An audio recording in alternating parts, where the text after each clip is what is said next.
and then you think that somebody is scamming or just telling you about monies that you don't have to pay back that's available to you. Okay.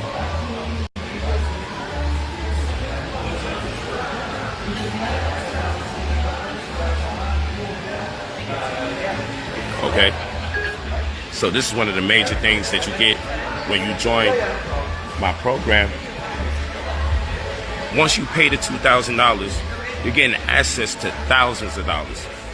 Access to thousands of dollars. So people are like, but damn, why 2,000? But you know, by the time we help you fill out these different applications, by the time we ferret through and petition on your behalf to boost your credit scores and leverage the results so that you meet the criteria to be approved at anywhere between 50 grand and 300 grand inside or in or around 90 business days, get you a caseworker that's going to deal with your credit exclusively and immediately, have me as your mentor where I can prepare you for the funds that will be coming in and give you a wide range of ideas on how you may want to invest that money or those monies so you have a working business model. And then you have the website where you can check your results, see the deleted items as they remove, the positive items that's been added, and also see when your monies is pending, processing, or cleared. How could you get upset about paying $2,000? So yes, you go to brother POLIGHT45@gmail.com. I got it pinned right there. Brother POLIGHT45, Brother Polite 45@gmail.com. Leave your full name and phone number when you're ready to purchase the $2,000 program to change your life. So one of the things we do, if you're getting our credit restoration microwave, you should reach out to your caseworker right now and make sure you get that Family First Coronavirus Relief Act, FFCRA, because that's an extra 15 grand that you could have easily. That's an extra 15 grand you could have easily, no cap. Because if from the time of April 1st to December 31st, you somehow was impacted by coronavirus because you had it, or someone you know had it, and somehow the circumstances around the virus caused you to have to quarantine, or because of quarantine, it messed up your ability to work or make monies. Let's say you drive Uber, right? Because of quarantine, you had less customers, right? Because there was a time you was being impacted horribly. Let's say your children had to go to school, but because of the virus, your children had to stay home. Then because your children had to stay home, maybe you couldn't go to work because you had to watch your children because they couldn't go to school, so home. Then because your children, because there was a time that caused you to have to quarantine, or because of quarantine, it messed up your ability to work or make monies. Let's say you drive Uber, right? Because of quarantine, you had less customers, right? Because there was a time you was being impacted horribly. Let's say your children had to go to school, but because of the virus, your children had to stay home. Then because your children had to stay home, maybe you couldn't go to work because you had to watch your children because they couldn't go to school, so who's going to watch your children? Or maybe you had to pay extra money because you had to make concessions or accommodations for people in your family that were ill. If life was hard for you as an individual and hard for your family, where it impacted your ability to make more money. Stop the cap.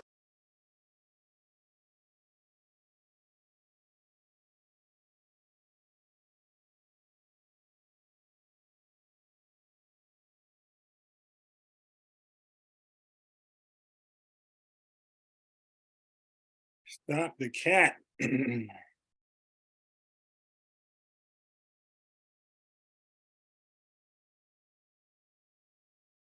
Stop the cap.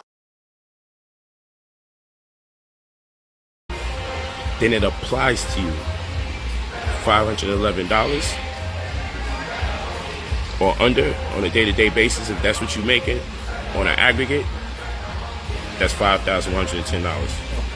And then for your family, the number is $200, and then the aggregate, $10,000 max. You can apply for both family and yourself as an individual, especially if you're an entrepreneur. But even if you are a business owner and your business was affected by it, these are monies that they're literally giving away. Family First Coronavirus Relief Act. I really be telling y'all these things so you can look it up and reference it. So when you join my program, what we're doing essentially, I have about 18 different mediums or venues that we can use to see if you meet the criteria to get funded. Most people will be approved for at least 3, 4, 5 different types of funding that's available, in addition to us helping you get credit cards that don't give you late fees, credit cards that not only don't give you late fees, but credit cards that also you can turn the credit reporting off. Like real talk. Hold on, I'm gonna show you guys something. Real talk. And this is the way we gotta live our life, man. Real true story. Smart credit cards like this. So you go to brotherpolite45@gmail.com. Hip hop is cash, but credit is heavy metal. Stop the cap. This is called the Smart Card. This is the X1 card. Get you one. Stop the cap. Okay? And you got these right here. Gonna block out some of that data. Black card, baby. So basically, I'm walking around. When you think about it,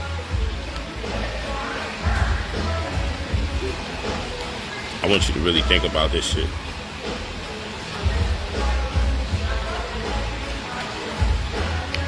Stop the cap. Stop the cap. I want you to really think about this shit. This shit crazy. Walking around with over walking around Stop with the over cap. $1 million in the form of metal. So you mean to tell me if you get access to $1 million in credit, you can invest it in something and turn the money over, flip it, and pay the cards back? People were like, but you got to pay the credit cards back. But my nigga, if I give you access to credit in the form of credit cards, hundreds of thousands of dollars at a time, or when you combine your credit cards, you have over $1 million in credit. That credit is now equity, especially if you could turn off the credit reporting. That's what this X1 does. You could turn off the credit reporting on this one, and I don't get late fees on this card. So you mean to tell me I can't invest 20, 30 grand into something, knowing that I'm not going to get a late fee, knowing that I can turn the credit reporting off? You mean to tell me I can't flip that money and do something with it? So that's just on the credit card end. That's not, the credit cards is a plus, but we also got to consider the money that I'm giving you access to that you don't have to pay back. Plus the knowledge and the know-how, how you're going to invest the money thereafter. Stop the cap. That's the most powerful part of it all.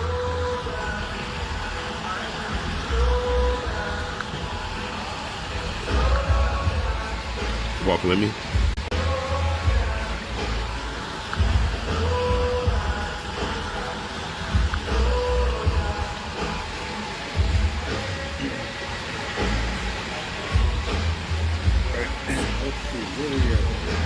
Thank you guys. Yeah, niggas always want my birth certificate and social security card. I show you guys enough. I show you guys enough. I'm gonna show you all my personal fucking information. Goddamn. You get a car, they want to Stop the cap. They gotta stop that foolishness. Best teacher in the world. Thank you, Quinn Hayward. Yeah, so you go to brotherpolite45@gmail.com. Leave your full name and your phone number. Stop the cap. Leave your full name and phone number when you're ready to purchase the credit reservation.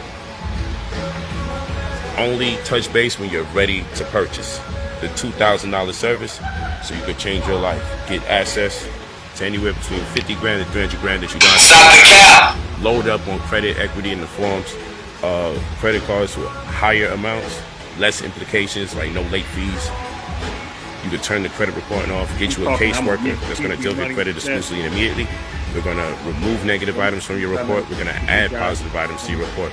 We're going to boost your credit scores and leverage Stop the cap. to the highest level.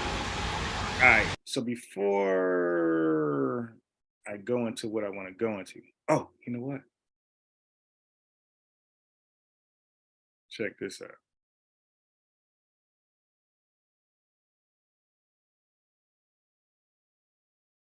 Oh, wait, man. This is interesting.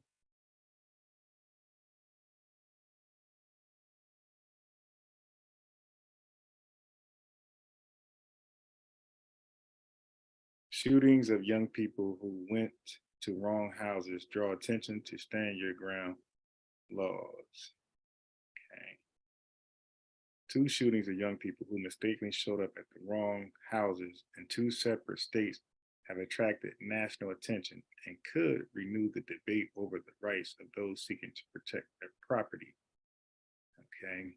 Here's everything we know about the 2 cases culled from our original reporting and Yahoo News Partner Network, including the USA Today, NBC News, and Kansas City Star. White man shoots black teen who rang wrong doorbell. All right.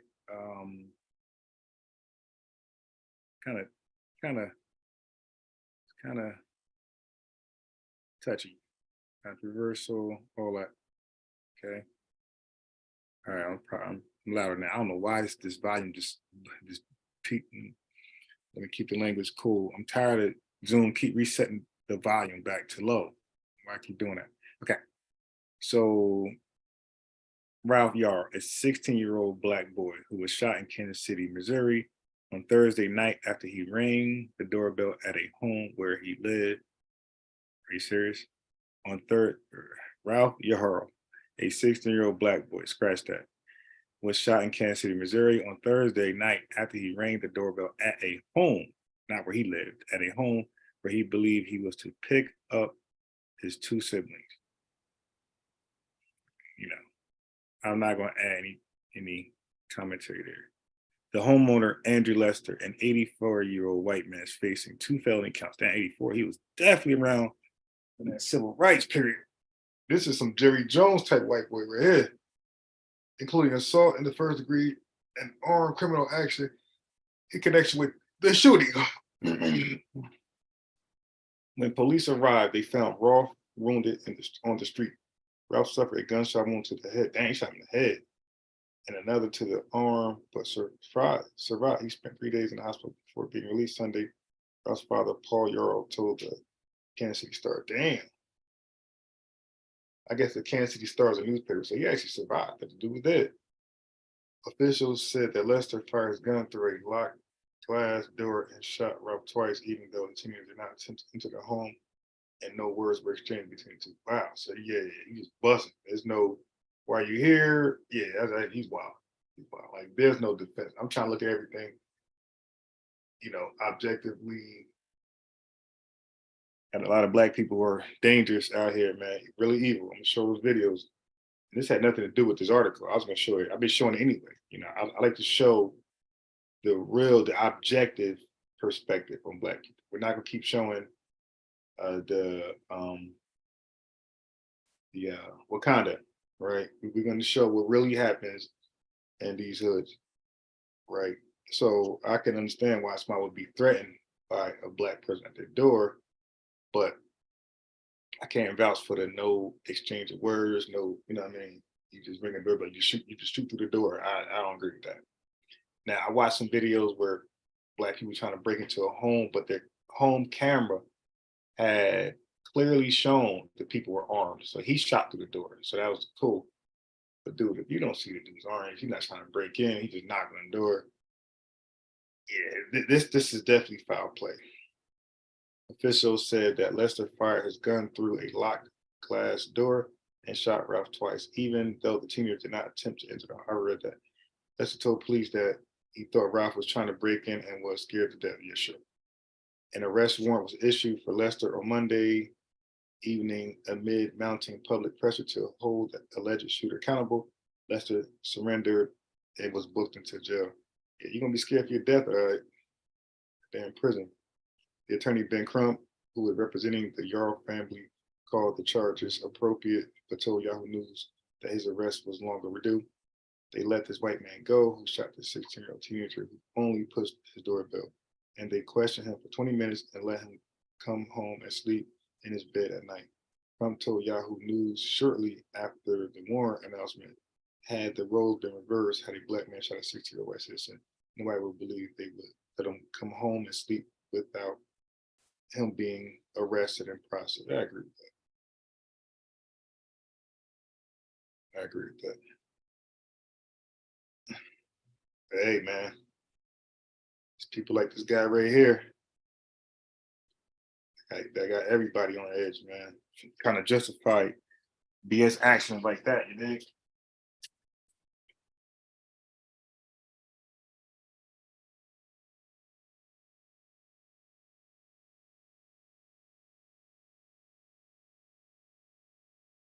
All right.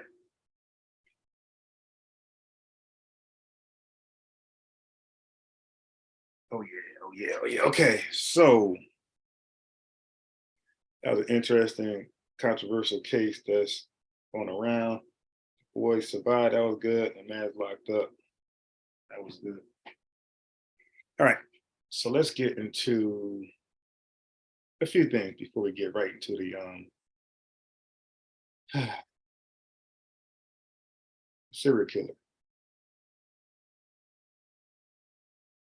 First, let me go into this.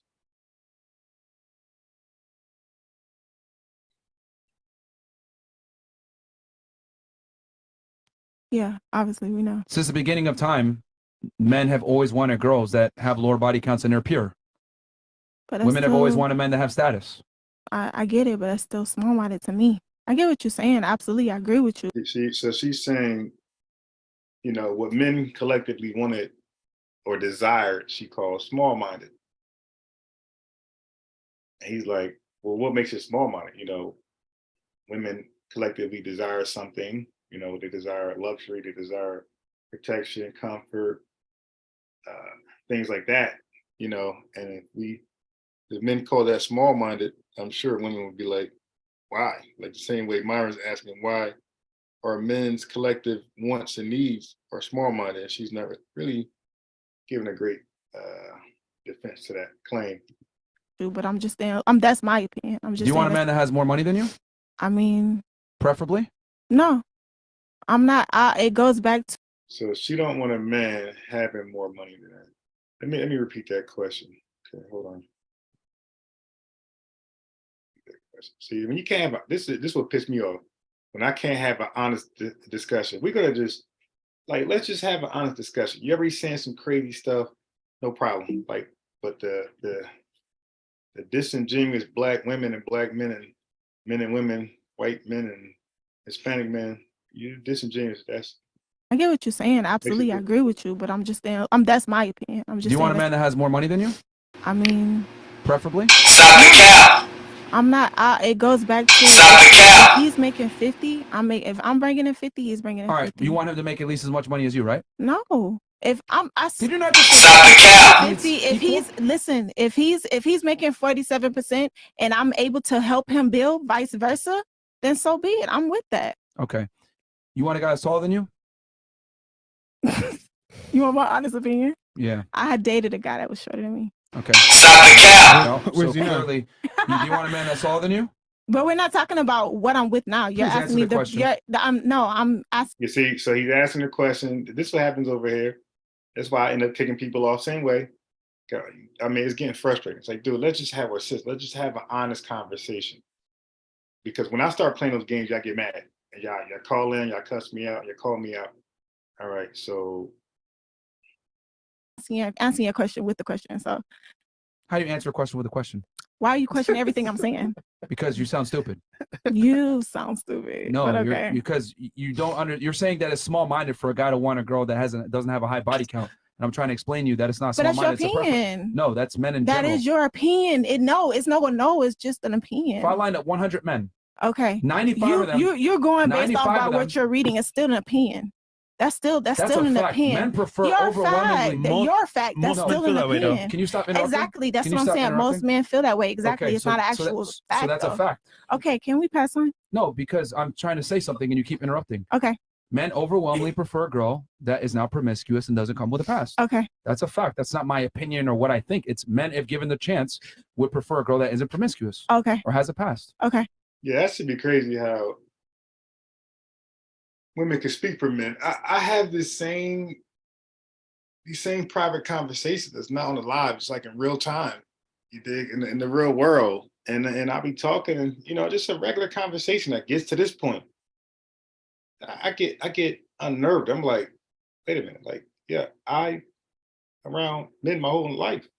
Males. I'm around males my entire life. I don't care how many friends you have. Like, basketball gym, locker room. Like, yo, what are you talking about? Like, when was I never around males? You're not around males all the time. You got your own bathroom, you got your own locker room, you got your own space, your own activities. Like, what's going on? Like, so how you telling me how men behave? I'm with them all the time. And with you, they're gonna lie in front and cap. You dig? Us, they raw. And I'm a man. Like, I'm telling you what, I know. So that's not small-minded. Okay. Yo, get the fuck off the show, bro. You ain't No contributing problem. nothing. Just get out of here. No problem. Just get out of here. I've been waiting for that. Good. Real Just shit. get the fuck out. Like real shit. Like, You're okay. mad because you want somebody not to mad sit at here and all. take I'm off calm. for you. Nah, like I'm you just want somebody calm. to sit here and And shut you're up. still talking. I'm not doing that. I don't know It why you're is still what it is. talking. I've been waiting for that. Just leave. Like, somebody Calm. to sit here and And shut you're still up. talking. I'm not doing that. I don't know why you're still talking. And yeah, and this is the other problem in Black society that nobody want to talk about because it affects Black women. But had it affect Black men, it'd be talked about everywhere. The obesity, like, look how big this woman is, man. And this is Haskell captain. He act like he can't see this. Everywhere I go, I sneak pictures. I call my boys. I tell the watcher, tell Stu that's everywhere I go, you could almost guarantee if it's the age doesn't matter. Doesn't matter if they're 5 to 65.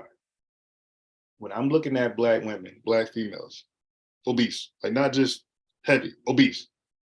It's like, yo, what's up, man? All right, so hold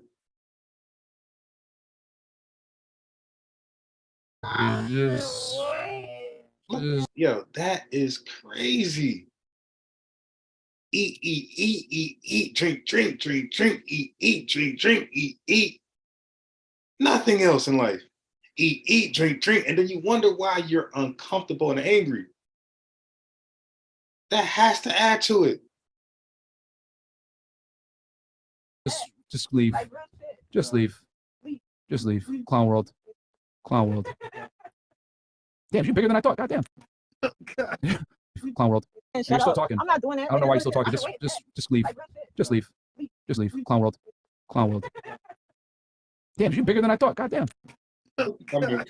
Fuck clown world. Damn, you're bigger than I thought. Goddamn. Yeah. And I wonder how old she is. Wait, this is 1 hour 59. Okay, hold on. Let's get to how old she is. It's 1 hour. 11 completely different types of content over there. So yeah, go check it out.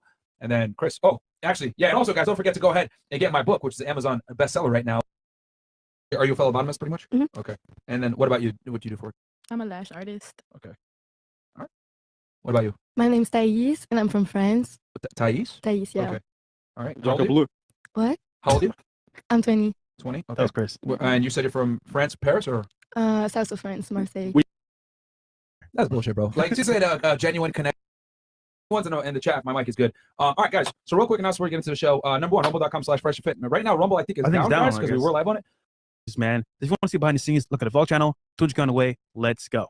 And then check me out, guys, on Fedit. If you guys like true crime type stuff, I cover all types of crimes. I cover serial killers, mass shooters, the Trump indictment, everything. I covered recently the Nashville shooting, the Trump indictment, completely different types, which is Amazon and Kindle, man. So go check it out, guys. The book, guys. Do not that shit. So there you go. Yep. Cool. All right. Cool. Ladies on the panel, give us your name, your age, we do for a living, dating status. And Eve Broward. I'm in college right now for ultrasound. Pursuing your bachelor's degree or like, Single. I'm 24 and also because I trans. so you're running track like D1 or what? Yeah. Okay. So where are you running track before? UCF, and then I went. Okay. All right. And then okay. So did you have to? Okay. So but did they made you sit out a year, right? She's Don't cute. you if you transfer there's a No. She's oh cute. men's sports to make you sit out for a year. Mm. Okay. They make, I'm gonna finish at FAU, but no. I'm a distribution operator. Work at a plasma. and then what about you? Thais, and I'm from France. 20. Oui. In international business. No. Miami. Yeah. So And it's basically your status Highest degree. I was born and raised there. Yeah. Florida. Broward. Health administration. Keep it up. Okay. Plan on it. Cool. All right. And then you're from you said Boca, right? hmm Okay. Cool. All right. What about you? Hey y'all. So my name is Teresa. I'm 29 and And she's a pretty girl. Pretty girl. I mean, very beautiful. And it's a shame. 29, before 30, and you're that big. How many kids? what was the other What do you do for question? work? I'm a model for Instagram. Or Okay. model, yeah, basically. All right. And then what's your highest education level completed? Some college. I didn't complete college. So high school, basically. And then what's your relationship status? Single. All right. Don't stare at the camera. You can look at everybody else. Yeah. Oh, okay. She's like so insecure about this. I think it's Chris's fault. Damn, you're bigger than I thought. Goddamn. Fucking sumo wrestler. I'm telling you, and like for me, it's a big concern, just a Black society, period. And you know, we get criticized to have. I'm Black, and I'm criticized to have concern about Black people. You know, but people can look at drug dealers and be concerned, and they don't get called out. They can look at, you know, domestic violence among Black men, and they don't get called out. But I call out a concern that's affecting our health. We're dying of obese related issues, and it's swept in the rug because women, like Black women specifically, but women all around. Like, so when it's a woman issue, we don't address it. We just let it go. This nigga, man. Yo, she weigh more than me, bro. Guaranteed. Holy. What is that? That's 2 right there? Mo, she's manifesting it too. She's anorexic as well. All right. Where do you get that heart disease? From being a fat fuck and not exercising some kind of discretion in what you eat. We sit here and we allow people to be fat pieces of shit, bog down our medical system, die. This is a whole different podcast, by the way. And like, these are some of my similar sentiments. You know what I mean? Right? Really. Hey, like, if we didn't devote so much effort into fat loss prevention, heart disease, etc., we could cure real fucking diseases like cancer. But we spend so much fucking money on heart disease because people don't understand that their cholesterol is too fucking high. They got to stop eating grease. They got to eat foods that aren't necessarily terrible for them and exercise. People are lazy as fuck, man. I have zero sympathy for fat people, bro. Can I Zero. ask you a question? Hashtag fit for Do you feel like 2024. Would you feel this deeply if you weren't a trainer? You said you were a trainer before, right? You said Yeah. that on your show. Do you feel like you would still feel the same way? Absolutely. Yo, here's the thing. I didn't experiment. I got fat on purpose. And I lost the weight again. Yeah, it was. So it can be done. Yeah, it was. So I have zero sympathy for fat people, bro. Because most of the time, the reason why people are fat is because they lack discipline. Do you think that there's a conspiracy as far as No, it's just like nobody's like, amen. Nobody's like, yeah, you're right. Yeah, facts, facto. You know what I mean? Troy Ave voice, facto. It's just, matter of fact, you know what? I'm gonna use that ad lib, facto, and this right here. Stop the cap. All right, so yeah, because he's talking. Oh, now if he was talking about men living at home or being bums, they'll be amen and dating domestic, amen, child support, amen.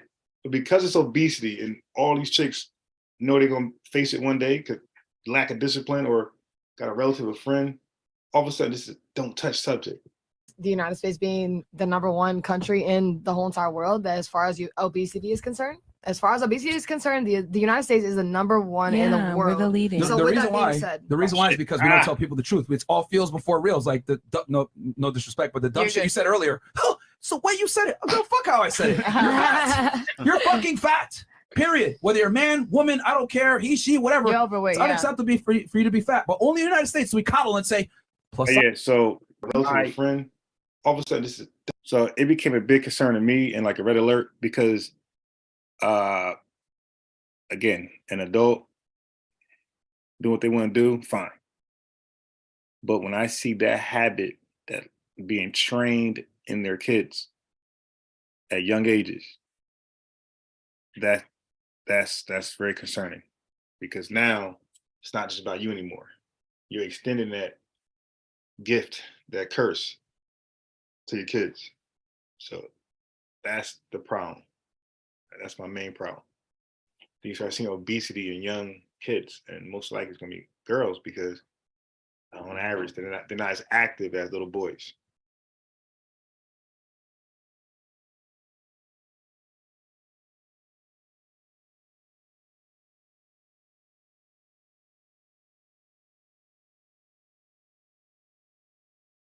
Size model, you know. Love your curvy, curves, girl. you a queen, girl. All right, so let's get out of there with that one. Let's go. Oh, this is a good video right here. Top 5 ways to protect your assets from divorce. I'll just play a little bit of this.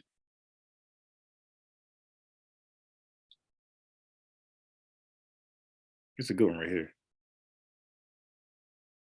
Come on. And we are live. What's up, guys? Welcome to Fresh Fit Podcast. Where because you still get a cut of it as an employee. And be management, you wouldn't be able to make that money. Stop You the would, cap. Yep. Damn. So that would, and I'm assuming this applies not just to real estate, but it could apply to your stocks, your business, to your bonds, your business, your business. all this shit. Yeah, so y'all want to watch this one right here. This is an educational show, 5 ways to protect your assets from divorce with family lawyers. So they do this for a living. A lot of questions being asked. This was a little under 2 hours stuff.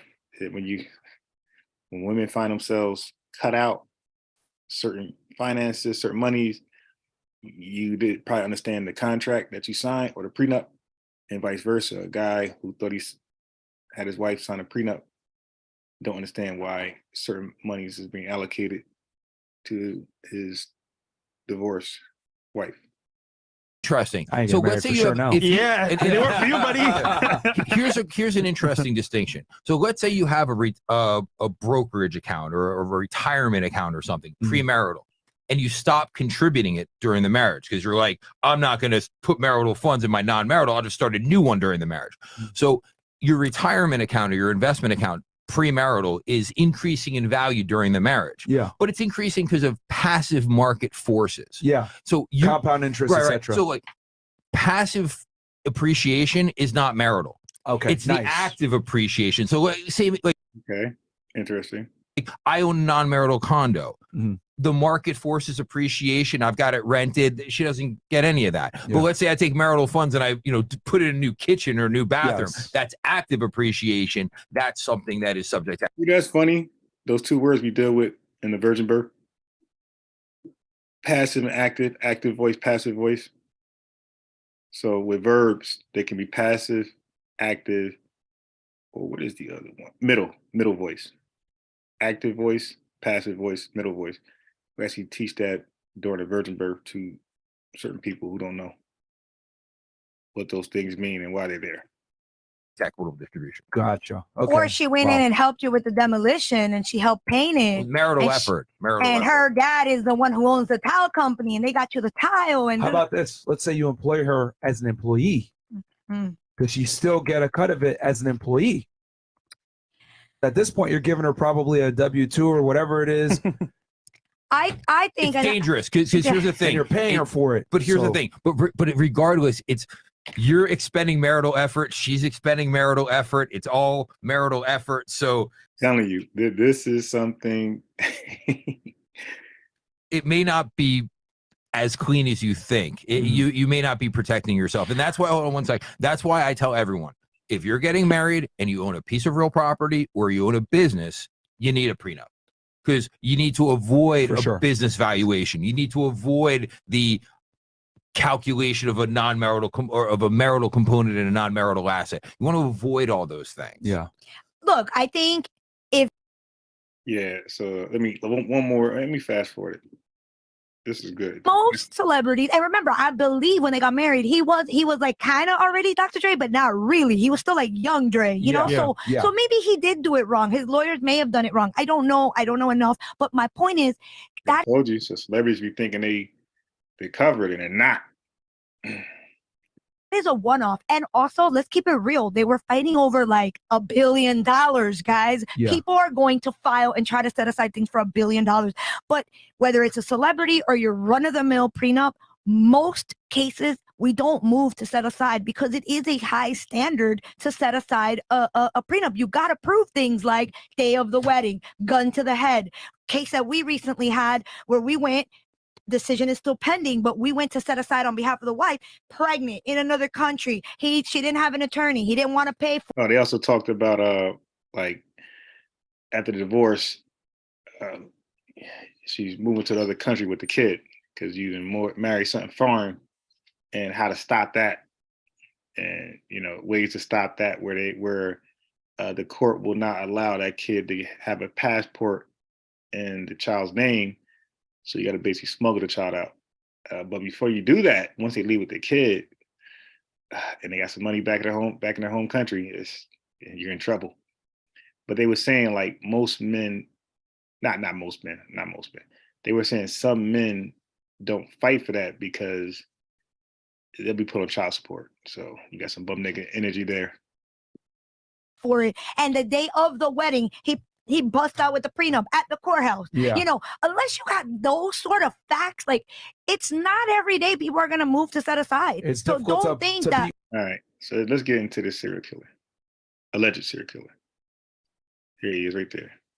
Warning, this video contains themes of violence, death, and gang activity. This video is for educational and documentary purposes only. This video is not intending to incite or encourage illegal behavior in any way. Every effort has been made to remove any content which violates YouTube's community guidelines. If you'd like to see an uncut version of this video with everything that I can't show you on YouTube, head on over to patreon.com/traplawross. Supporters of the channel also get access to my recent vlogs with Academics and Adam22, as well as my old deleted King Von videos, and supporters on the $5 tier will also have access to my exclusive 4-part Patreon series where I break down real crimes caught on camera which I could never show you on YouTube. Since the 1980s, gangster rap has been one of hip-hop's most fascinating subgenres. From the mean streets of gang-infested Los Angeles, the wave was characterized by rappers that whose lyrics paint a picture of a real life of crime that isn't embellished or fabricated. But when it comes to rappers who truly keep it real, the Chicago drill scene has dominated for the last decade. First popularized by Chief Keef, the Chicago drill wave was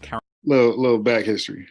Characterized by rappers that grew up in the most dangerous blocks in America, with these up-and-coming artists rapping plainly and honestly about what they experienced growing up. Shootings on the block, disrespecting dead enemies, and constantly being chased by the police. Chicago drill rappers took gangster rap to raw new heights, where the stories behind the music could be matched up with the local news reports on the latest homicides. However, yeah, speaking of that, let me see.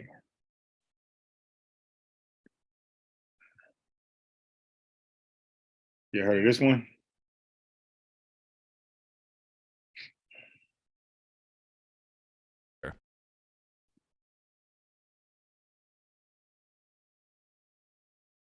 I'm pissed off, I really am. I'm gonna try my best not to scream and get too amped up in this video, but more than likely, it's going to happen. You wanna know why I'm pissed off? It's for 3 different reasons. Number 1, I just wanted to enjoy this day. I wanted to enjoy watching March Madness, but no, I gotta talk about this situation. Number 2, this situation involves my favorite team, Alabama. We'll talk about that in just a second. And number 3, I hate, and y'all guys know this, I hate watching a young man. It's the thing I hate the most on this planet Earth. I hate watching somebody who has God-given talent and abilities throw it away. I despise it so much because you are blessed with a unique and rare talent, yet you throw it away for nothing. Although I'm an Alabama fan, you guys know this, nobody. Right, so get ready.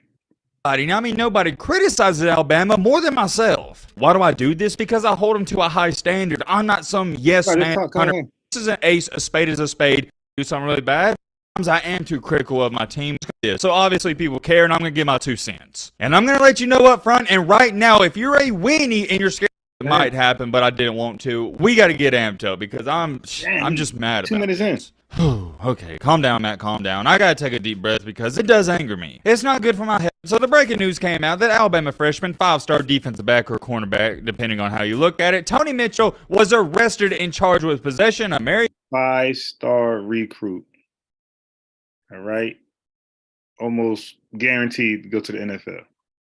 Jane with the intent to sell/deliver. That is very key because this isn't your ordinary arrest for having Mary Jane. We'll talk about that in just a second. Yeah, Okay, go into it. If this was okay, he got caught with a little bit of Mary Jane, I wouldn't even be talking about it, but it's the fact he got caught with the large amount he got caught with, and I'll show you a picture. Continuing to go along here, Mitchell was driving the car, and his co-passenger, who was really his Robin to his Batman, received the same charges plus an extra charge for carrying a concealed firearm without a permit. Yes, you heard me correctly, they had firearms in the car, which is cool or whatnot. I mean, you gotta protect yourself, but it's the other stuff that makes me mad. I don't care about the gun whatsoever, you gotta protect yourself.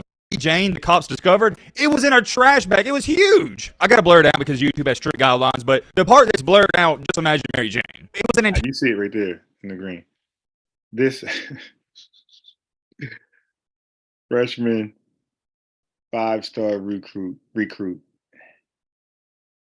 And this is what he want to do. Everybody, Ja Morant, everybody wants to be a gangster drug dealer in black society, man. Black men and women, black girls, black boys, everybody want to be a gangster drug dealer. Like, this is the occupation of choice, you know. Above all, people are doing better in life than drug dealers and gangsters, and they still want to stoop down and become a gangster and drug dealer. entire trash bag's worth of it. Why did they have that much, you may ask? Part that's blurred out, it was in our trash bag. It was huge. I gotta blur it out because YouTube has strict guidelines, but the part that's blurred out, just imagine Mary Jane. It was an entire trash bag's worth of it. Why did they have that much, you may ask? Because their goals or intentions with all of this was to go to Panama City and sell it. Why Panama City? Because a lot of people, a lot of teenagers, people in their early 20s, they go to Panama City during spring break. But also, as We're gonna wholesale, it's gonna be nickel and diamond. Wow. you probably notice above this huge bag of you know what, you see a lot of money, right? How much money is that, you may ask? Oh, it's a little north of $17,000. Yes, that is right. You heard me correctly. An Alabama cornerback, a 5-star recruit, has $17,000 in cash on him going to Panama City with a trash bag of Mary Jane. Yet again, I'm going to divert back to this. If him and his buddy, they were cruising through Tuscaloosa and they had a little bit of Mary Jane because they plan on smoking it, although I don't advocate for you, it's a serious and genuine question. Do you want to be... Somebody woke up.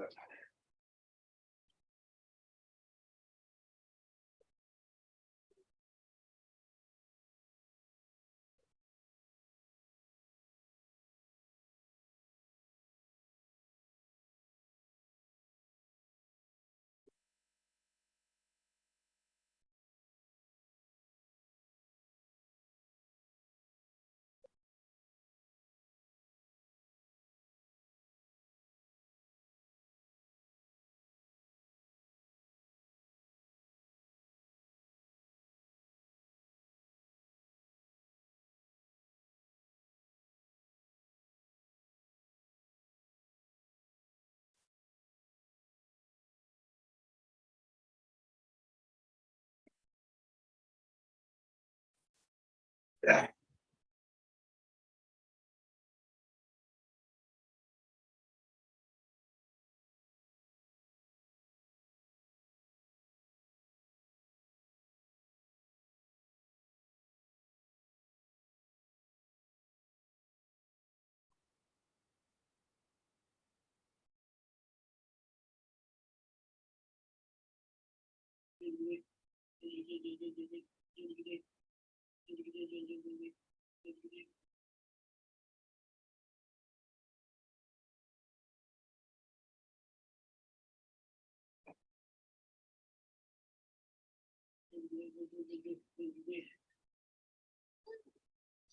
Yep. All right. Oh boy. All right. If you thought that was wild, shit.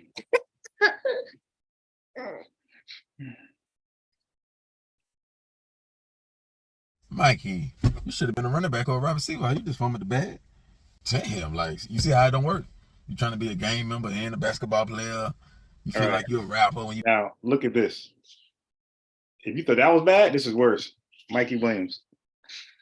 Anybody follow high school basketball?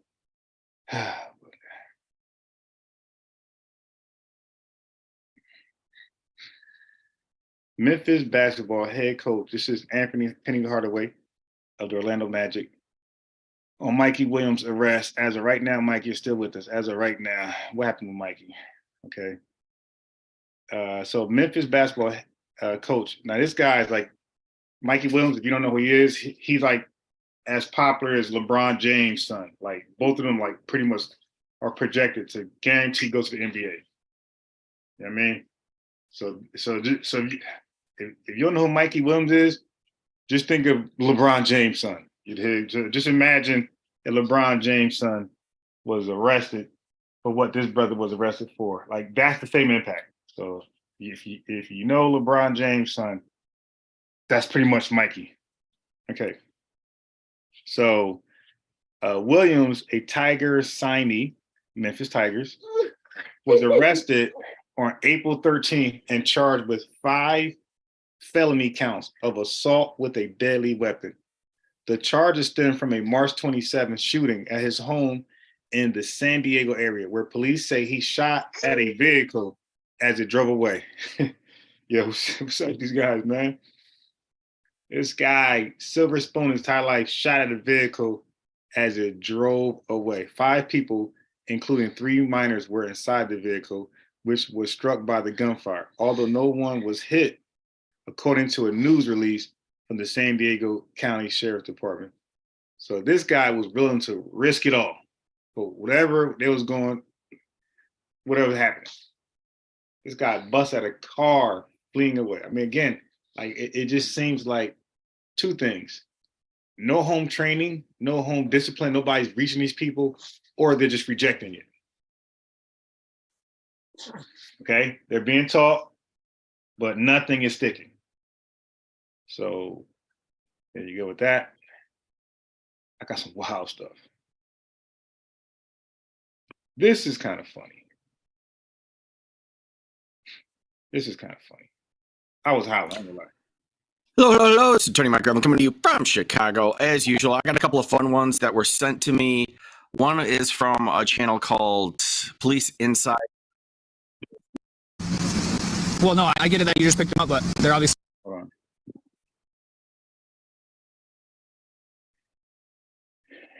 Not wearing their seatbelts. All right. Okay, I got speed back normal. I think he might have sped his up. All right. Yeah, committed to Memphis. My God, man, just throwing there. Yeah, I'm definitely an example. Big money. This is why I'm on here showing, but I'm not beating up. I'm showing the shame. See, when you hide the shame, there's no shame. When you reveal the shame, now you know you gotta address it and deal with it. But I'm not a black artist. I'm not gonna act like black society is picture perfect, and there's no need to be a correction. See, that's that white supremacist mentality. White supremacists or white society likes to cover their dirty laundry. And y'all say, yo, they don't teach you black. They don't teach you about Black Wall Street. Yeah, white folks hide that. You see, you get mad. So let's not hide stuff too. So they hide their shame. You know, it's shameful in white society to tell the world what they did with Black Wall Street. So they hide it. They act like it didn't exist. And that's what we do. So when people like myself decide to reveal it, the dirty laundry, no, we shouldn't show it. Yeah, but white folks should show it though, right? So you get mad at white folks for hiding it, concealing it, their dirty laundry, but then you come back and conceal your, stop it. All right, so this is funny right here. What? Well, yeah, I mean, if you get in a crash, you're gonna most likely not coming out of it, so you gonna put it on or you gonna?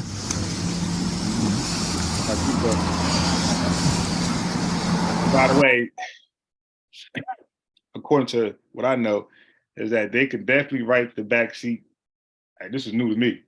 They could definitely write the backseat driver as a seatbelt ticket. It's like everybody got to wear one. I thought backseat was optional. Maybe it's in certain states.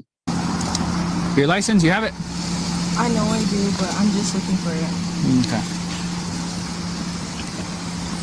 Yeah, like most kids, from what I see and observe, been doing this for a long while, boys are active in all type of things that they start off chubby and they fill out, they thin out. I don't see with the double dutch gone and the drill, the drill teams, but not a visible presence on that. I see like it'd be like 3, 4. I'll be feeling bad because when I do come across them, it'd be like 5 girls to like a drill team. It used to be like 25 at some point. You know, it's our focus is definitely all over the place, man, but in the wrong directions. Even the basketball stuff, you know, little kids, even a football, that's not even where it was at one point. You know, like I don't know, man. It seemed like it got to be home. It got to be home, because kids can't decide what they want to do. Parents like put them in these things. So the city gets rid of it. Parents don't complain, don't do enough, and don't vote in people to bring it back. Again, like we just vote. We just see it blue. We just vote blue. We don't care what they got rid of. We just see blue, we vote blue.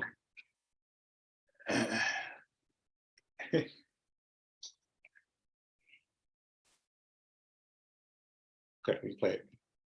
It's not wrong. Right. I don't have my license. No, I just saw it. Can I get There's no such thing as fat bashing. You made that up, and I don't care what y'all call it. There's no such thing as broke bashing. There's no such thing as criminal bashing. There's no such thing as gangbang bashing. I mean, you could call bash. You could call everything a bash. You can call every criticism a bashing, because the person that don't like what's being said, they're gonna feel like it's a bashing, even though you agree with it. I'm sure you believe that crime, or let's say racial profile. I'm sure you believe racial profile shouldn't exist. I'm sure you believe redlining shouldn't exist, right? I'm sure you believe that. But the people who are being called out, the entities, they call that bashing. They call Dr. King a troublemaker. Okay, so the words don't bother me. These catchphrases don't bother me. It's call it what you want to call it. I call it truth. I call it speaking truth to power. give you my name? Why can't you give me your license that I just saw? No, this isn't even mine. This is my friend's. I was supposed to give it back to her. That's why it's not in the thing. See, it's not mine. Weird. I have my license. Wait, so why you got your friend's license? You dig? See? That? I have my license. Oh, are you driving? Oh, okay. No, I know I have my license. Okay, it's all good. I'll identify you out here. Just hop out real quick. Yeah, I just think when people say bashing, I think it's a made-up term that usually the person that don't like the truth of the situation would disagree with. I'm sure a drug dealer don't want to hear cleaning up the city streets. He's going to see that as bashing. I'm sure prostitutions don't want to hear the city's going to clean that up. They're going to look at that as bashing. So when people say bashing, it's usually people that's in the wrong when they say the word bashing.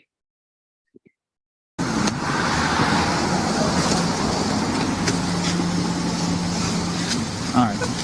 Why are you crying? Because. All right, get your popcorn. Get your popcorn. Why are you crying? This is hilarious. All right. Why are you crying? Because, like, I can't find my license. I'm like. Here, let's go over here. We'll talk over here. All right. Cool. What's your name? Jeanette Tapia. Listen. If you're driving, if you're eating, if you're drinking, if you're driving, slow down, pay attention. Don't watch this. If you're eating, stop. If you're drinking, stop. Caution. You just might choke. Maybe you don't. Maybe this is funny to me and weird people, but maybe this ain't funny to you. You might be, but I'm just cautioning you. If you need your throat, you need your throat to clear, all right? That's all I'm trying to say. You need your throat to clear right now. Don't sneeze, don't cough. Jeanette Tapia. All right. Cool. What's your name? Jeanette Tapia. Jeanette Tapia. Oh, what's the deal? You have warrants or what? No, I'm just worried. Like. What's there to be worried about? Because. Okay, don't just stand up straight. You're a cop, Yeah. So that's why I'm worried. But what's wrong with cops? Nothing. Like I'm registered and everything. Like I'm good, but I'm just worried because, like, you're a cop. I'm sorry. You don't like cops?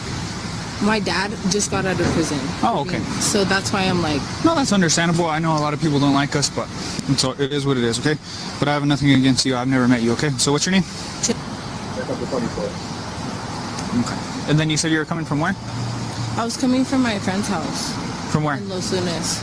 In Los Lunas? Yeah. What were you guys doing? I don't know if squeezing your dad's prison stint into this stop is the wisest first choice, but okay. Doing over there? I was just grabbing her so just she grabbing can her? spend the night with me. Oh, okay. Have you guys been smoking? Honestly, I have, yeah. Yeah, because it reeks of marijuana. Yeah. Yeah. Yo, I don't know what it is with teens and drugs. And I'm including cigarettes and alcohol. I don't know what it is, man. Again, parenting. Wait until you're an official adult. You can make these decisions. You know, the alcohol, the marijuana, the cigarettes, it tells you 18 years or 21 in some cases, but you know, like, come on, there's an age requirement for these things. Just wait till you're old enough, man. When's the last time you smoked? Maybe about an hour And she might be old enough. I don't know. ago. Okay. It's just for everybody. It's not just for her. What'd you smoke? Marijuana. Marijuana? Anything else? No. Anything to drink? Alcohol? Nothing? No? Okay. All right, cool. So what's your social? Troll.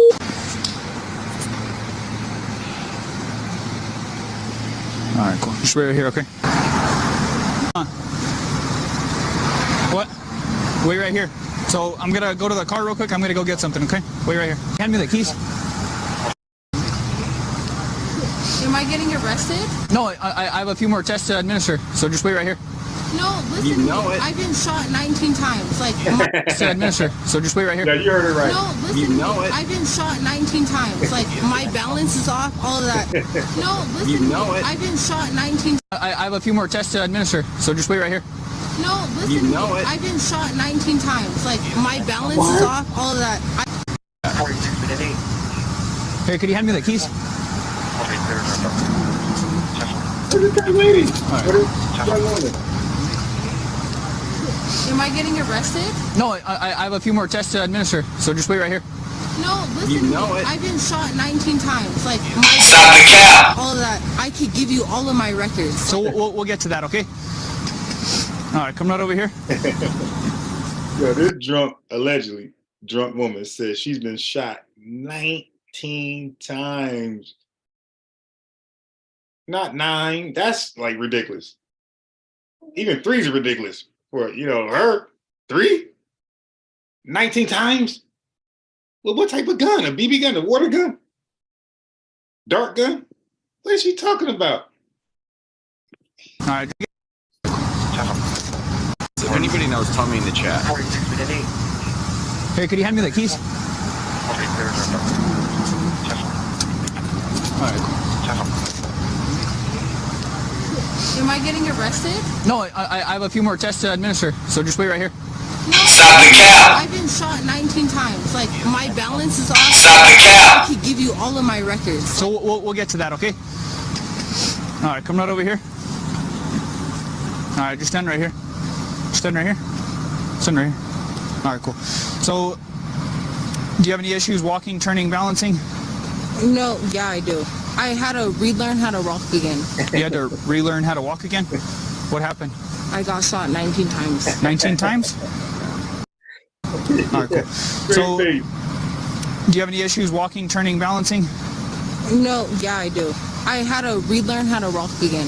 You had to relearn how to walk again? What happened? I got shot 19 times. 19 times? Stop the cap. Where'd you get shot at? Both my legs, both my arms, my head, and my chest. Oh, Stop the cap. oh. Where's the... You could feel it if you want to. Oh, okay. All right. So you said that you have the issues walking, turning, No, that's balancing? Okay. So You could look that up all you want.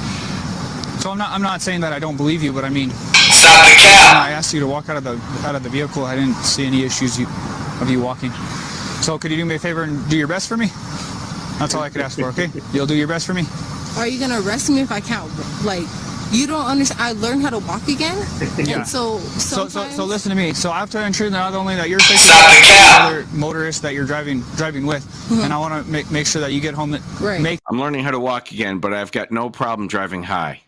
Okay, let's. So take a step back. Like I learned how to walk again, and Yeah. like so I already told. Yeah. No, I got you. But you said that you'd do your best for me, right? I'm loving this cashing in on Kel Marie's birthday. This is fantastic. So it's not a pass or a fail. Okay. So are you willing to take the test? Hey, I told. Hey, you heard that? Lisa Aries. Try to tell you, there's no pass or fail in sobriety test. So it's not a pass or a fail. Okay. You said no, it isn't. You can't pass. You cannot pass. But you definitely can fail. It's not pass or fail, just fail. Okay.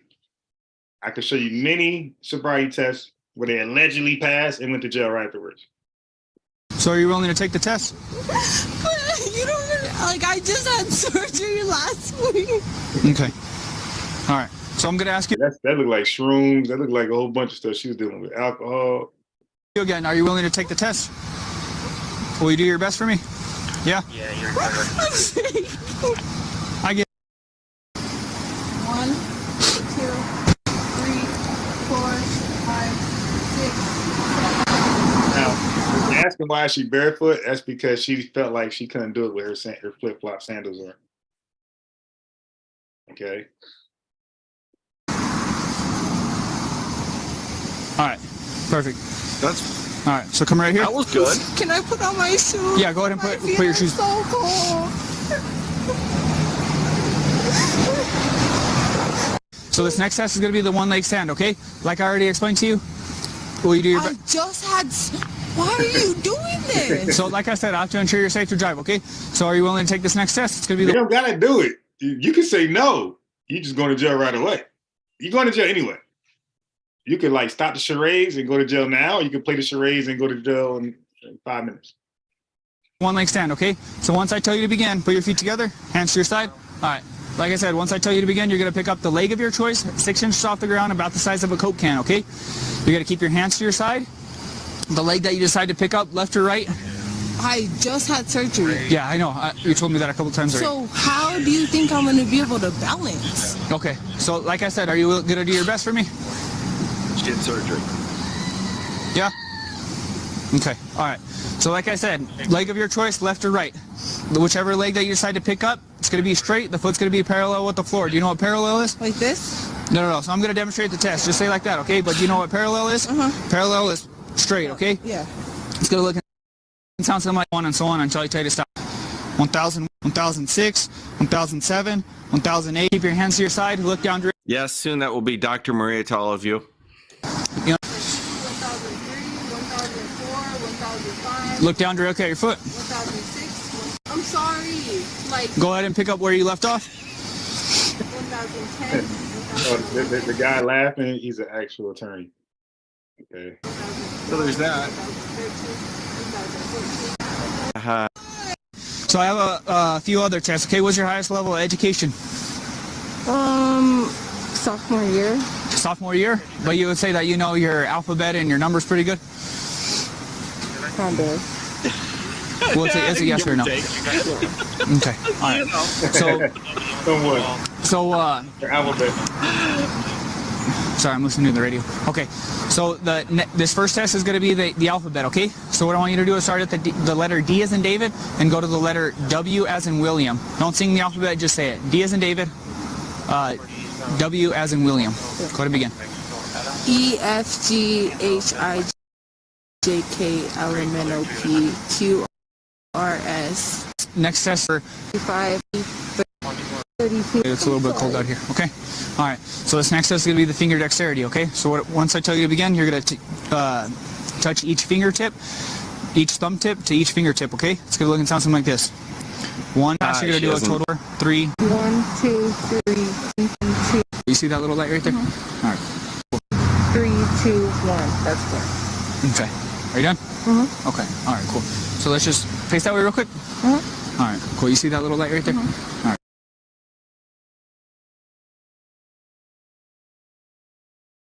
Yeah, he asked her, did she see that little light right there?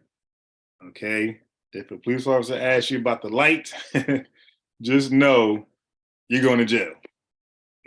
That's your worst nightmare, is to be asked about the light from a police officer. All right, cool. So let's just face that way real quick.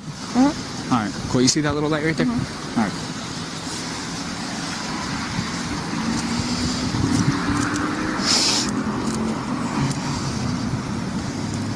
All right.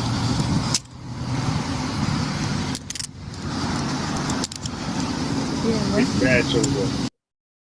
I just want to see my daughter. What's happening? So she's gonna be under arrest for DWI. DWI. Give me a drink.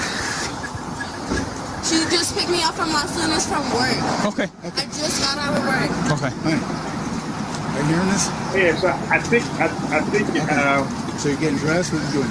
I skipped past the part where she got pulled up for going like 70 miles per hour. We're speeding just a little bit because we just got off the So what do you need from us? I just need to see my daughter. See what the heck is going on. So she's gonna be under arrest and she's gonna be taken in tonight. What I heard was she was telling me all kind of crazy stuff. Of course, because she's higher than a kite. I'm sorry? Because you're higher than a kite. Of course, you tell you. Okay, all right. Yeah, you're saying that. You know, but This you don't one I am. know. You don't know No, that. I'm just cold. You're just saying that. I've You only don't been doing know this stuff that. for 18 years. I think I know what I'm talking about, sir. Okay, you may have. I'm sure you have. Okay. Okay, I'm sure you have. So how can we help you here? I'd like to see my daughter. Who's your daughter? Jeanette. The one that got arrested? Yes. And You know, he threw that in his face. The one that got arrested? this in the car. Okay. I can take the car. No. Car goes with us. Anybody who's arrested for do you hear DWI gets towed. Okay, so he just let them know their procedure. He said anybody who get arrested for DWI, their vehicle gets towed. Okay? Now, the only way I can imagine that your car doesn't get towed is somehow you got a big dog in the police force or in that department. Okay. All right. Honey, you hear this? Okay. Listen, they're saying that anybody who gets with the DWI is getting towed. Are her dogs in there? What's going on? My dog is, we're all. They don't have to tow. Listen to this. Honey, please tell them. Okay, you're on speaker. Go ahead. Go ahead. You're on speaker. My name's Roseanne Cruz. I am a practicing attorney here in New Mexico. Okay. I know the DWI statute. So her mother is a practicing attorney in the District of Mexico, she said, and she know the DUI, format. Like practicing somebody able to take vehicle, That's me. vehicle to that person. It's not a requirement. She said it's not a requirement that they take the vehicle. Okay. Vehicle, That's me. vehicle to that person. It's not a requirement to have the vehicle towed. Okay. We as state police officers, we do tow the vehicle. This is Sergeant LaFay with the state police. We do tow the vehicles. It's not a requirement. Nope. You're right. It's not a requirement, but that's what we do. It's not a requirement, but it's in our discretion, and that's what we do every time. And that's what we're doing right now. That is our policy. We're asking you not to do this. Okay. Because that's our father is there to take the car. I understand that, ma'am. I totally understand that. Unfortunately, no matter who was here, we are not going to release the vehicle. Yeah, I think there might be some of that here. Okay. Okay, yeah, I thought the fact that she went to say she got shot 19 times was a funny one for me. Okay, come on. Okay, oh my God. Single transcript from my lawsuit proving that I won it, even though my newsroom get together. But hey, did you share the link to your people? I should get together. But wait a minute, y'all know my newsroom get together. But Hey, did you share the link to your people? I shared it, but as you know, I'm rebuilding my platform. They took me down. So, for everybody, and I want to say this, y'all, I'm happy to be back here with the House of Conscience. Yes, sir. I'm happy to have you back, young brother. So I know Hey, where you at right now? Let the people know where you at so they can find you. Damn, wait a minute. I'm on Twitch right now, y'all. So I've been kicked off of YouTube Actually, y'all see this big stack right here. I was talking to Sinetter behind the scenes. So out of all of these big stack, he got some stuff printed out from at a Staples, something like that. He got it binded. So he did that himself. That was not something he got from a courtroom already put together. Stacks of y'all know actually, if you don't know, you know Sinetter is the best debate promoter in the I want to say the world. But I'm gonna be humble and say the country. And I'm the best, not only debater, but the best black attorney in the world. He's the best black attorney in the world. The only person that he claims he represented was himself. And that makes, we don't even know what he, but somehow he's the best black attorney in the world. The sickness in our people is just crazy, man. And if not, I'm gonna say the country. And the reason I'm bringing that up is because not only do I got my complete, this is gonna be synonymous with why I'm on Twitch, because we talking money right here. This is my complete case history from my indictment all the way up to the last motion I filed after getting out of jail. So for anybody that has any questions about my background of who I am, I don't hide it. I also got my rap sheet, which contains every charge I ever caught in my life. Now, why is that important? One thing I've never done is play with my money. So the reason I'm on Twitch is because this woman right here, Susan Wojcicki, who he made some crazy remarks, crazy accusations. This guy is just stepped down from YouTube. Okay, they were being racist because I exposed Nancy Pelosi, Hillary Clinton, Barack Obama, and anybody else you could think of in the so-called deep state, as well as the and they always Democrats. It's funny, like the conscious black folks. It's funny, they go after. It's like some of the crazy Israelites, like they go after the same doctrine. Israelites, which show that they're part of a cult, and like some black Tariq Nasheed, the wackos, like they go after only Democrats. They're just hilarious. Obama, like in their mind, Democrat and Tariq Nasheed and Young Pharaoh, and like the average people come on the channel, indigenous, disingenuous black man, all these pseudo Democrats are their nemesis. Like they're the biggest op, bigger than Republicans. So that's why he named all Democrats. For not only violating black people's rights, which are human rights violations. I'm ready to go to the United Nations right now if they want to go. But not only doing that, he's ready to go to the United Nations if they want to go. Yeah, this is a sick dude, man, mentally. I caught him doing pedophilia and human trafficking and child sacrifice in the background. And to prove it, not only do I have a PowerPoint presentation in here that I put together of her I know, like, what the hell did I just get myself into? Involvement with it and everything she did. So to me, it looked like Young Pharaoh never came back to the community, conscious community, to like be happy and reunite. It looked like he came to promote himself. Like, okay, let me use this opportunity to promote myself, and then I'm out. I have every single transcript from my lawsuit proving that I won it, even though I was wrongfully denied because the judge was a Jew. And that's also an interesting conflict, because if I'm saying the Jews, not all of them, but some of them, specifically George Soros. Oh, now it's not all of them? You should have said that before, my boy. Soros is a terrorist. But don't even say Jews, just say Soros. I mean, like, you wouldn't have been in trouble had you just named certain people. I can't really, maybe you would have, but it wouldn't have been on the same degree. It did.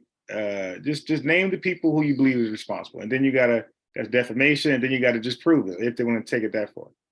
You dig? But you don't just sit there and say all the Jews, or not Jews, but not all of them. I mean, a white person just can't sit there and say, you know what, black people are criminals. Not all of them, but some of them. Like, you just can't say that. That's a racist remark. And he's wrongfully taking me down, and then you put me in front of a Jew that's being paid by George Soros to throw my lawsuit in the garbage. Then that right there further proves my. So the judge. So how you the best attorney if you lost? How you the best attorney if you can't win? So the judge was a Jew who was paid by George Soros, and then he threw your case out. Okay. Point, but I said to say this. That's why I'm not on YouTube, y'all. Now I do come on here because some of y'all see me on here. I'm on here now from my Otten University page. No, excuse me. I think I'm on my Otten University page. I should be on my Young Pharaoh page. My YouTube name is Young Pharaoh. But long story short, I'm on Twitch. That's Young Pharaoh Inc. on Twitch. Yeah, so now you see how powerless you actually are without social media. You see?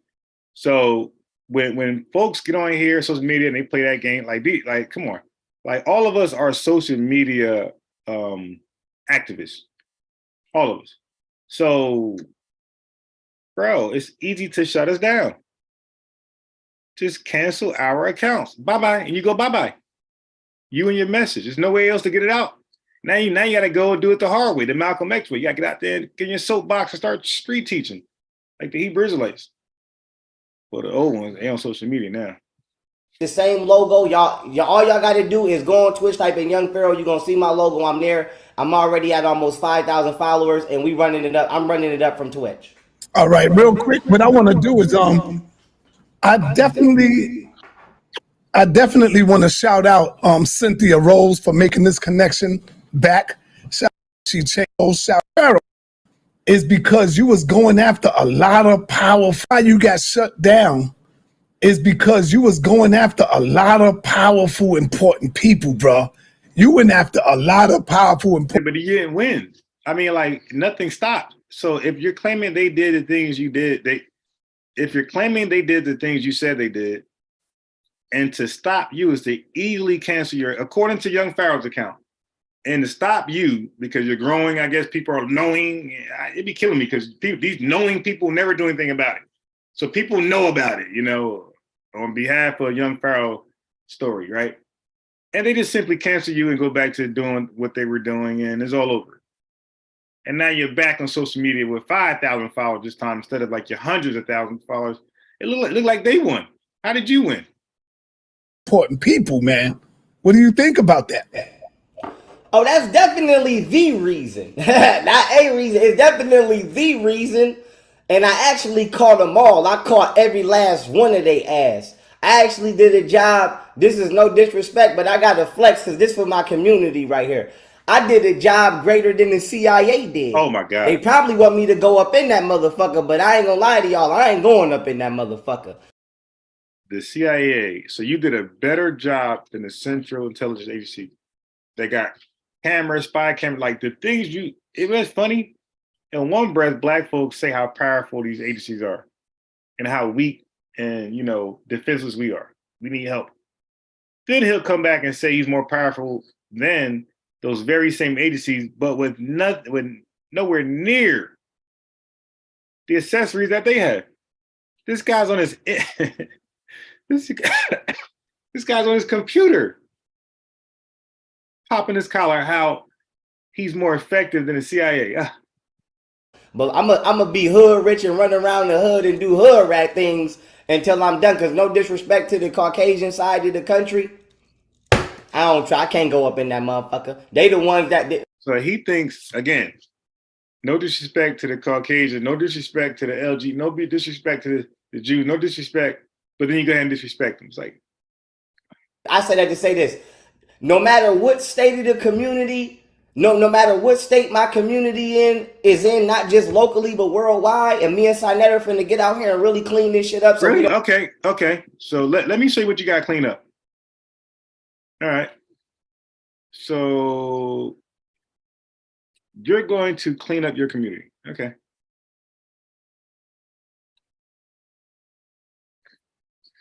Here you go. Start here. Start at the gas stations. Start right here. Young Pharaoh's going to clean this up. So they met up to exchange clothes. You look like, you know how they be borrowing each other clothes look like. They're coming to exchange clothes. So she got out the car to talk to her.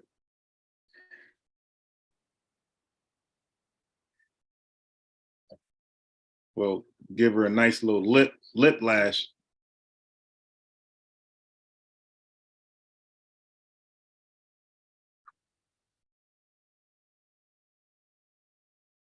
Uh-oh. See now she can't, she's putting the clothes in the backseat passenger side.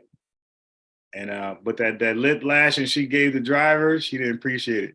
The driver gave to the other driver in the white car, she didn't appreciate it. So she came out, I'm out here, I'm outside. What's up? Catch me outside. How about that? So now they both woofing. They pointing fingers, you dig? Uh-oh. And the one in the pink keep walking up. And you know, when y'all woofing, don't walk up while you woofing, because now I'm gonna say, what you want to do? It's gonna go there. Once you start walking up while you woofing, it's gonna go there. Either physically or somebody gonna say it verbally.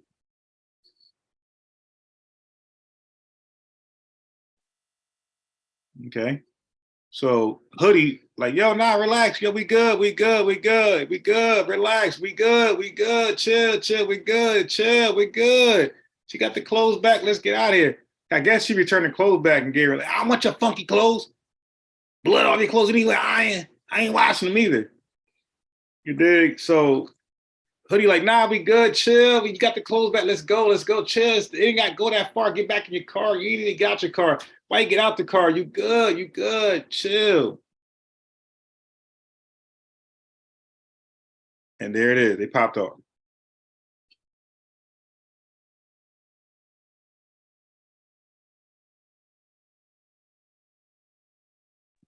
Okay. So he popped it off.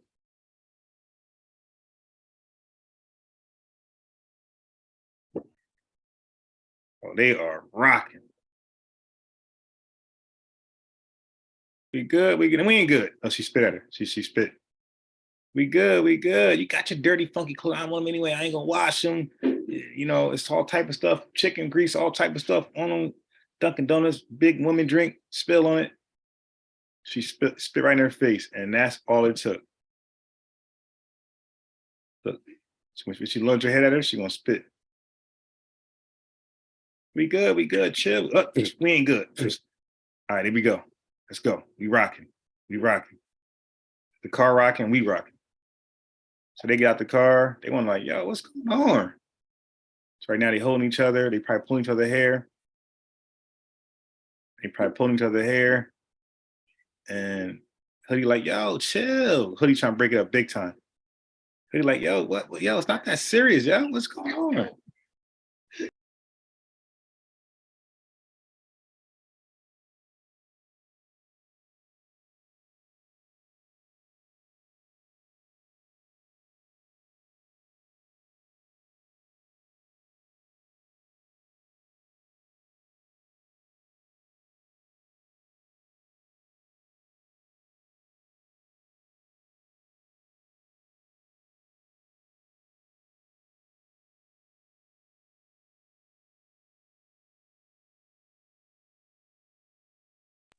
They still wrestling, scratching, and pulling hair.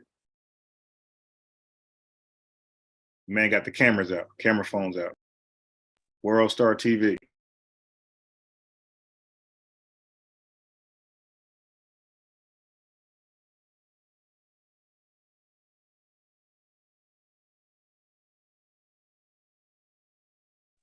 Yep, you seen it.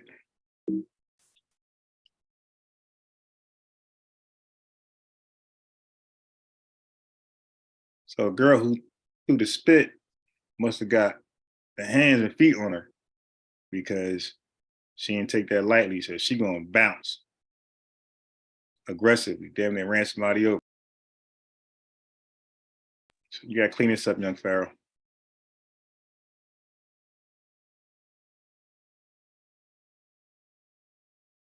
Now she almost ran over the girl who got out her car.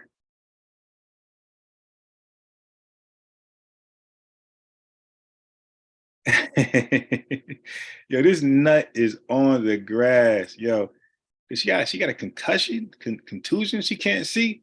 She went on the grass.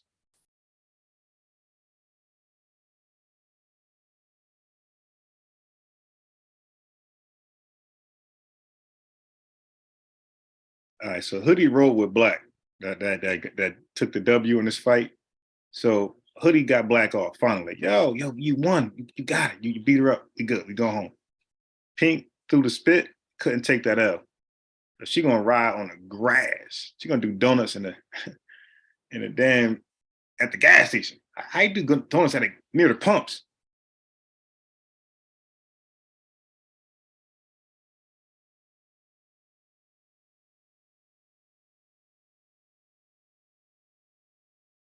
She did a donut on the grass, which I think gonna happen next.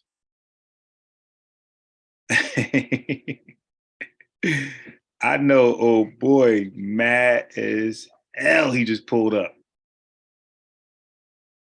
Look at that crazy chick, yo. Look at this. Young Pharaoh, they need you.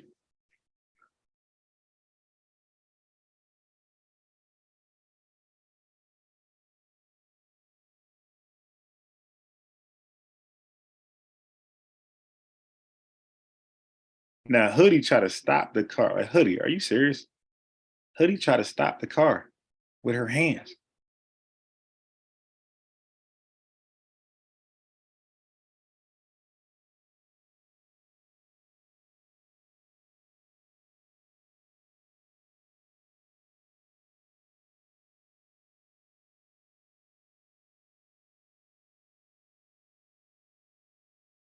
So they're trying to get her out. Now this chick is riding around like one of those car crushing shows, like Bigfoot, Gravedigger. That's what she's doing out here. So people are behind, like the girls walked up to, ladies, what's going on with y'all, man? You can't stop a car. Look at the guys. The guys like, we know better.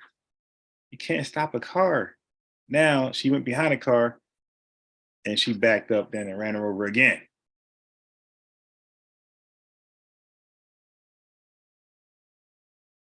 Yo, she rocked that car, yo. Look at this.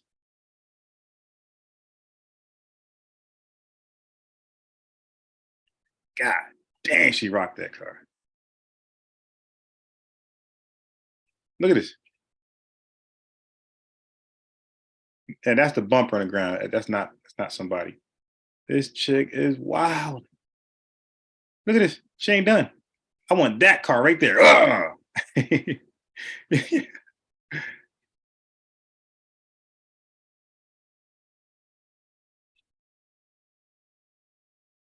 And they finally got her to stop. This is what Young Pharaoh gonna clean up.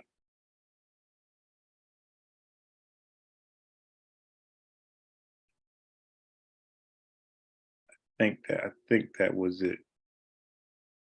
And did she? Yeah, that was it. There she is right there.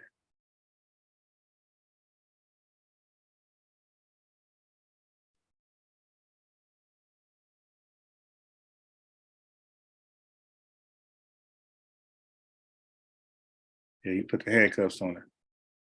Yeah, he handcuffed her. Oh boy, she let a simple fight get her some felonies and possibly some prison time. Wow, there you go, Young Pharaoh. That's all you, my boy.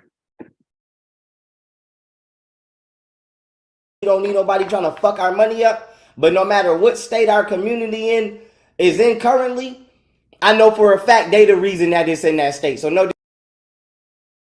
They're the reason why a closed exchange started to a manslaughter attempt. Disrespect, I can't go up in there like that, but I ain't beefing with him. I got a shout out from Robert Steele, who also was, and this is the crazy thing. This is crazy that I never say this. In 2016, I did a presentation on human trafficking in Los Angeles called Secrets of the Occult. And I was showing how satanic, not all of them, I want to be distinct. Satanic, people from white sides of America and all around the world, Norway, Denmark, and Ukraine, all that shit, how they was sacrificing children in these satanic temples. And I used CIA agent Robert David Steele's video as further proof and reference. And then years later, he ended up seeing my work and finding me. And we end up doing 2 interviews together. So it was crazy how that happened. But So he met with a quack. Yeah, we always do this, man. We meet, we already be a quack ourselves. We got fringe evidence pseudoscience, conspiracy theories, and then we go link up with white society's reject. White society's rejected conspiracy theorists. We link up with them. We do lectures, and then no different than Rizal Islam. And then we run around the United States doing lectures forever with the reject from white society.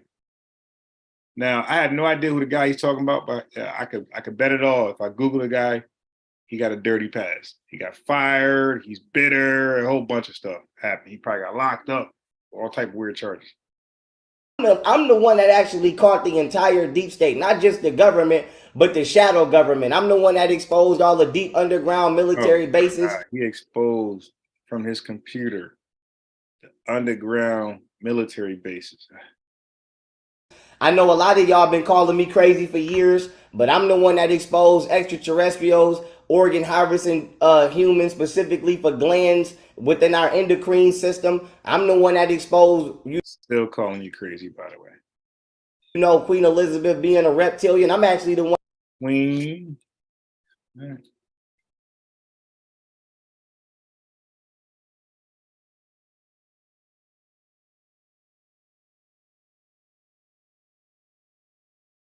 System. I'm the one that exposed, Queen Elizabeth being a reptilian. I'm actually the one that just helped Putin kill Queen Elizabeth. So you heard it. You heard it. Elizabeth glands within our endocrine system. I'm the one that exposed, Queen Elizabeth being a reptilian. I'm actually the one that just helped Putin kill Queen Elizabeth. So I'm the one. I'm the general. I'm the number one in the community. I'm the all-star. I'm the one with the paperwork, not y'all. And Sinetta is the number one promoter, and we here to get it in. Hey, listen, real quick. That right there, you got to be careful when you say stuff like that. Like, I'm the one that helped her. That's what they would do. So they already tried to kill me, sir. They already tried to assassinate me, and I get it in. I ain't over here with no combat knife for no reason. No, I'm the one. I ain't tried to kill me, sir. They already tried to assassinate me, and I get it in. I ain't over here with no combat knife for no reason. No, I'm the one. I don't want them to be down, brother. That's what I'm talking about. My man got a combat knife.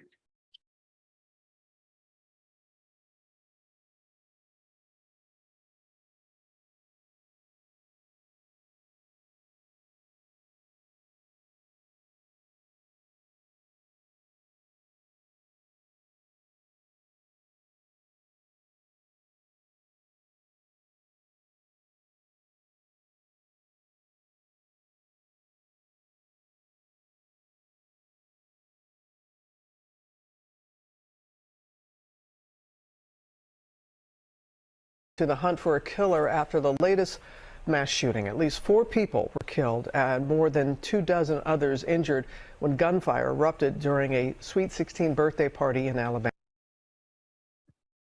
Okay. Here's what you got to clean up. Elwin Lopez is on the scene for us in Dadeville with the latest. Good morning, Elwin. Hey, Robin, good morning. This tight-knit community of about 3,000 people waking up in disbelief. The bullet holes above the door at this dance hall, a stark reminder of the massacre that took place here. Among those killed, a teenager. He was celebrating his sister's birthday and weeks away from graduating. This morning, senseless. Authorities are searching for answers after a shooting at a Sweet 16 birthday party left 4 people dead. There are no words to describe the emotions that we're all feeling. Officials say gunfire rang out around 10:30 p.m. Saturday night at this dance hall in Dadeville, injuring 28 people. If you or you know somebody. Does that count as a mass shooting? I'm just curious.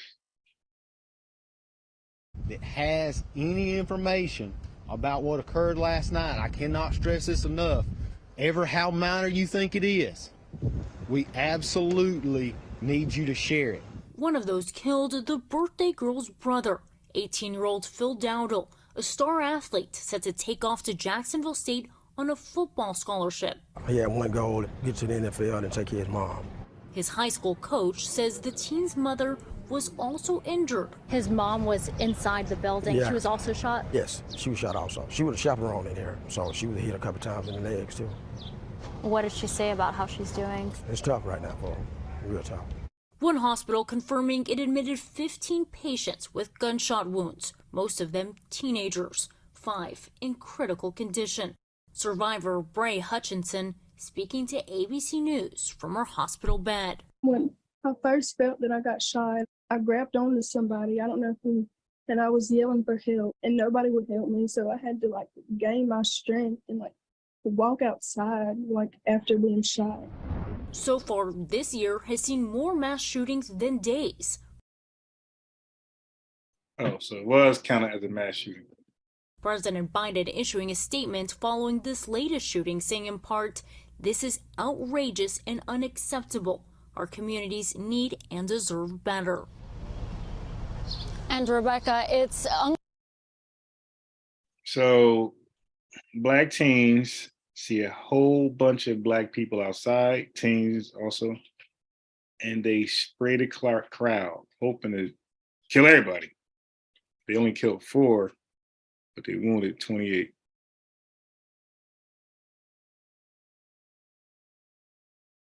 Sinetta ain't got nothing to do with it. He just the promoter, but I'm the one that's saying they did it. And I'm gonna let your ass know right now.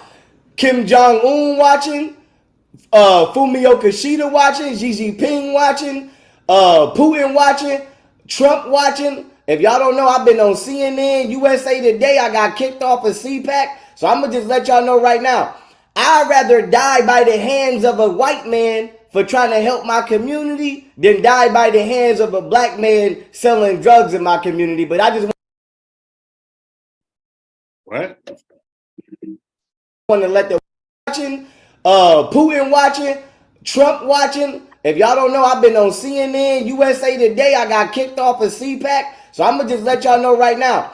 I'd rather die by the hands of a white man for trying to help my community than die by the hands of a black man selling drugs in my community. But I just want to let the white man know, he know better than anybody know I am. How did that make any sense? Fully capable of defending myself if need be. And if something do happen to me, I'm going to make sure they blow the whole motherfucking country up. So no matter what you do, bitch, you would never live. Your kids would never live. Your wife would never live. Your dog would never live. Because if me and my kids can't live, you can't live. And I swear to God, nigga, I'm nicer than Korea with this combat knife. So if you run up on me, you better be ready. You better be about that life. Hey, you better be about that motherfucker. A lot of people say you got caught up into drugs and you was using drugs. I saw a video where you said that nah, I'm not using drugs. I've been drugged.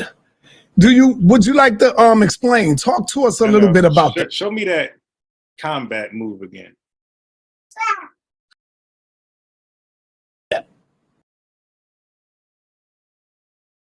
Into about that knife. So and I swear to God, nigga, I'm nicer than Korea with this combat knife. So if you run up on me, I swear to God, I never live. Because if me and my kids can't live, you can't live. And I swear to God.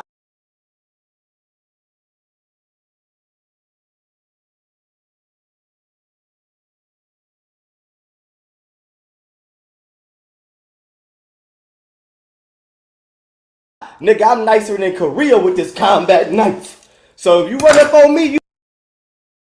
Yo, what was the elbow arch about?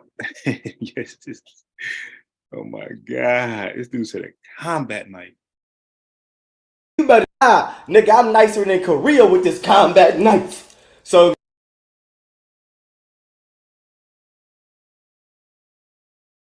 I got a timestamp that. I got to laugh at that later.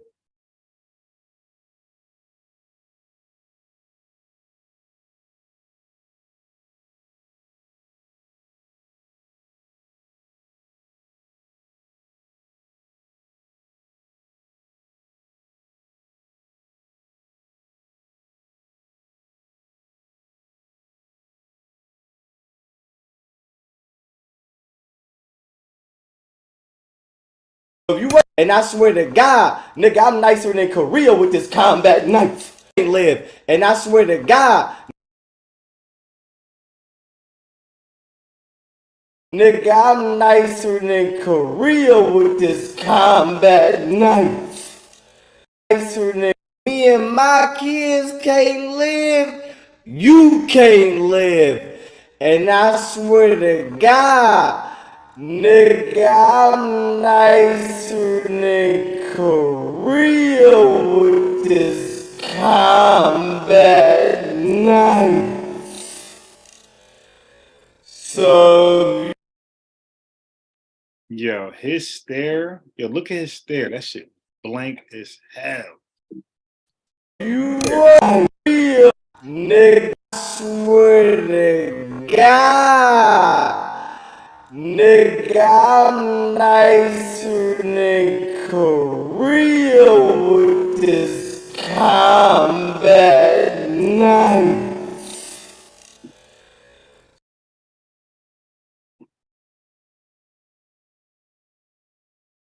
So if you run up on me, you better be ready. You better be about that life. Hey, you better be about that motherfucker. A lot of people. All right, so I can read it now. Young Pharaoh dead, shot 12 times. He had a pocket knife on him when the cops came to arrest him. My God, it's written on the walls, man. This is a nut. You got caught up into a lot of combat knife. You can't live, and I swear to God, nigga, I'm nicer than Korea with this combat knife. So if you want to me, you better be ready. You better be about that life. Hey, that motherfucker. a lot of people. You got caught up into drugs. All right, it's enough of that. Oh God. Yeah, boy. This is Brother Polite, and we here. This is his latest one. For another dynamic 12 stream. hours ago. I wanted to talk to you about the Actually, Matrix 3 and minutes. traps thereof. All right. Some more free game for you guys. Yes, I charge for my service, but you still can utilize the information that I'm presenting to you. Always remember, from pre-K to 12th grade is 14 years of going to school, and they don't teach you nothing about food, clothing, or shelter. You don't know how to sew, you don't know how to grow straight. They don't who? You don't know how to Who's do anything they? pertaining Who's to these pronoun alkalinity, really understand nutrition. They just show you how to make a pizza or so. You damn sure don't understand nothing about real estate or credit. And then when you graduate, you're supposed to perform as an adult. And that's why when you go into the legal context of the word minority, okay? Because a lot of the words and terms that we use, there's a dichotomy to it. There's a twofold meaning to it. So when you go into legalese, the word minority means an adult thinking or acting in an adolescent state of mind.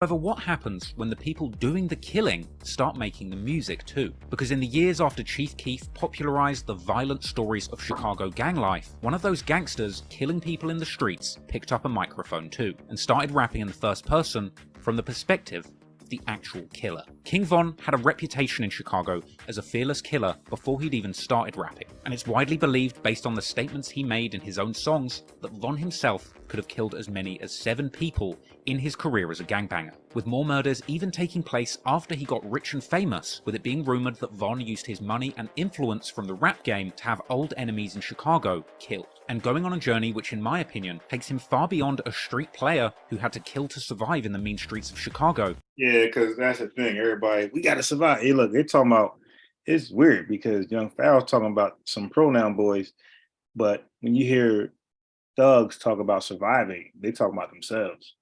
So it's like what is that called? That you're killing yourselves, but you will acknowledge yourselves as what you want. How can I phrase this? You're killing yourselves. It's like you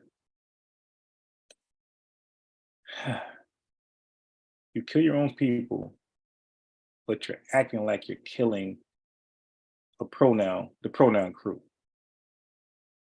You know, like a crazy person, you know, you hear people, mothers who drown their kids and they say the devil made them do it, or they're Satan's in it. They'll say the devil's in their kid. Like that's what's kind of going on with these killers in our cities. Like they're killing each other, but they believe like they're purging out the devil. Like they're doing God's work.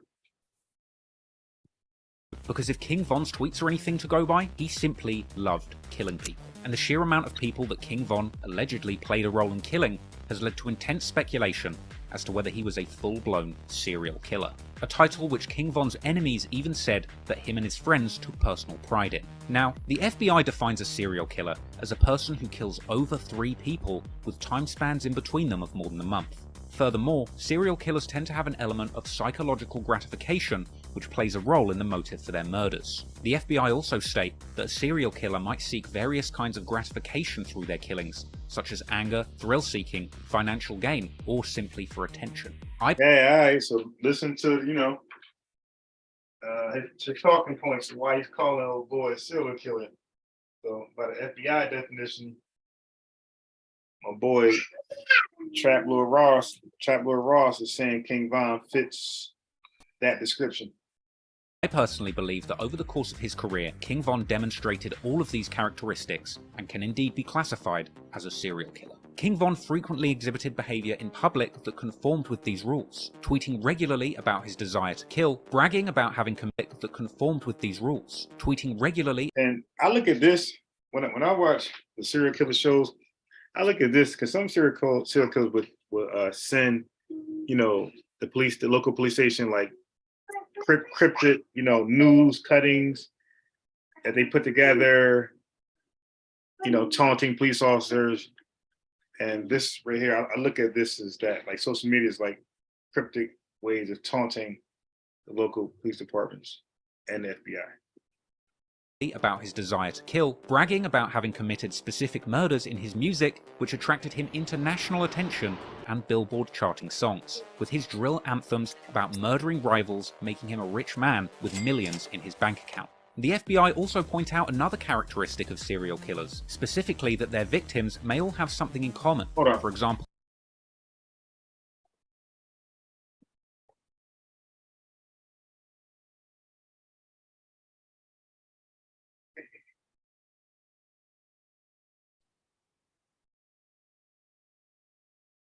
a demographic profile, appearance, gender, or race. And it would appear that King Von only killed young black men and women from the community he lived in. These were all people just like him, being born into a rundown part of Chicago and growing up with a lot of disadvantages. All that really separated Von from his victims were the fact that they were from a rival territory, and he believed that nobody would miss them. King Von has officially been implicated in 4 murders, 2 where he was suspected of being involved, but the police didn't have enough evidence to charge, and 1 case where he narrowly received a not guilty verdict after a key witness disappeared and a co-defendant implicated himself. Another that he's accused of organising with 5 of his closest childhood friends, the shooting of rival rapper FBG Duck in broad daylight at a busy shopping district. Von will never face justice for, due to him losing his life only months before the feds would swoop in and arrest all 5 of his close friends. This particular murder would go down as one of the most brazen assassinations carried out in Chicago since the days of Al Capone. But in total, there's over 10 murders of which King Von has been connected.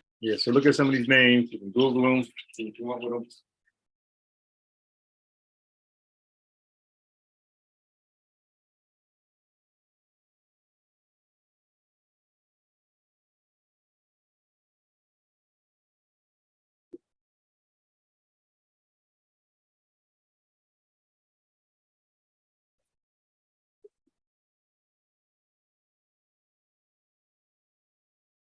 In the background cooking if you hear.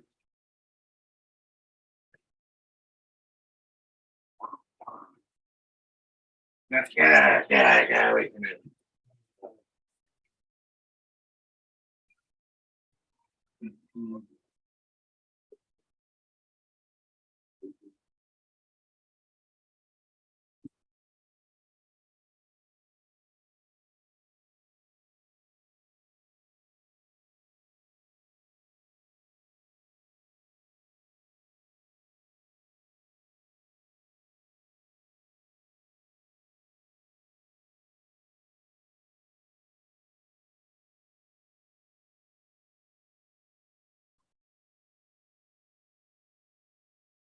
to over the years. Nobody has looked into all of them in great detail until now. So today, we're going to take a closer look at the man, his past, and his career to find out once and for all if King Von really was the first serial killer in hip-hop history. He was in jail for 2 murders? Yeah, 1 murder and 2 attempts. 4 shooters and a hail of bullets. All of them was scatterbound. All of them was scatterbound. Police found several shell casings in this parking lot. King Von was bloodthirsty. He loved death. He loved killing.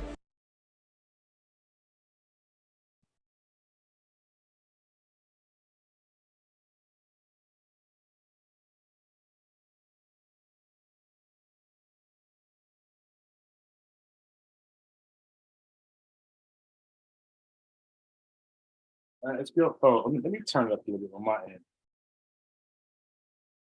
Okay. I can't really hear it on my end.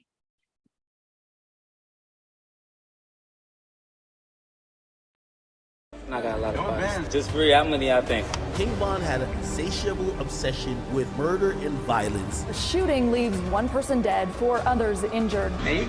Hey, I know you. You ain't know me. Are you? King Von probably would have been considered like a serial killer. They labeled the man a serial killer. Them.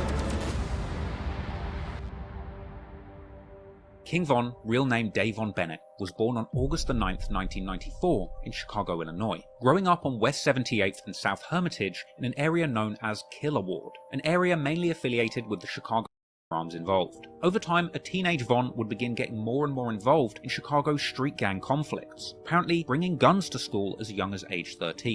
Single parent home, big, wild behavior.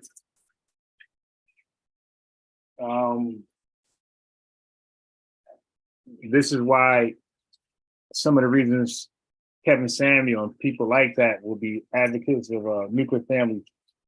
Not that's the end all be all final solution, but it's definitely going to curb. It's going to curb a lot of these single parent home nightmares like this. There's no way to deny this, you know what I mean? And when I say single parent home, you can have a stepfather there, that's great. Boyfriend, that's good. When you're there by yourself as a single parent, that's the issue. Because you're at work, you can't monitor the kid, all the kids' behaviors, or most of the behavior, or even half of the behavior and actions if you're at work. And if you ain't working, that's even worse. Chop Squad, who went to school with both Von and G Herbo, would claim that Von would even show off guns in class, with it apparently being Von himself who started the trend of teenage gangbangers in their school bringing guns to class. So they attributed King Von with popping off, bringing guns to class. So he was this guy, big, young boy, young man in high school. You know, it was said on this show that, you know, when white mass shooters have guns, the parents are complicit, they know. Yeah, mommy for a fact, and don't worry, we'll get to it. Mommy for a fact knew that King Von had guns in the home, illegal guns.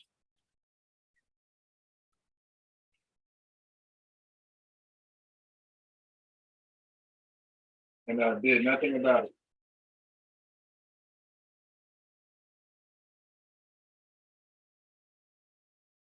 Mommy was, did y'all watch The Wire when the mother was sending her kids to go sell drugs and bring home money?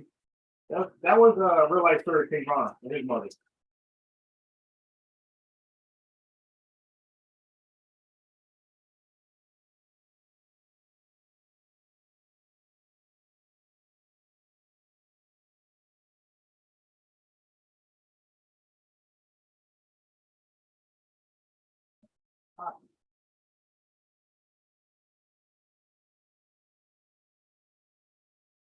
King Von was the type of person to bring a pole to school at 13 for. Like that's what me and her was talking about. He was like he knew it was real when When Von walked up to him in school, he was like, he had flashed a pole or something. He was like, Herb knew every day from there it was up. He was like, oh, we bringing guns to school?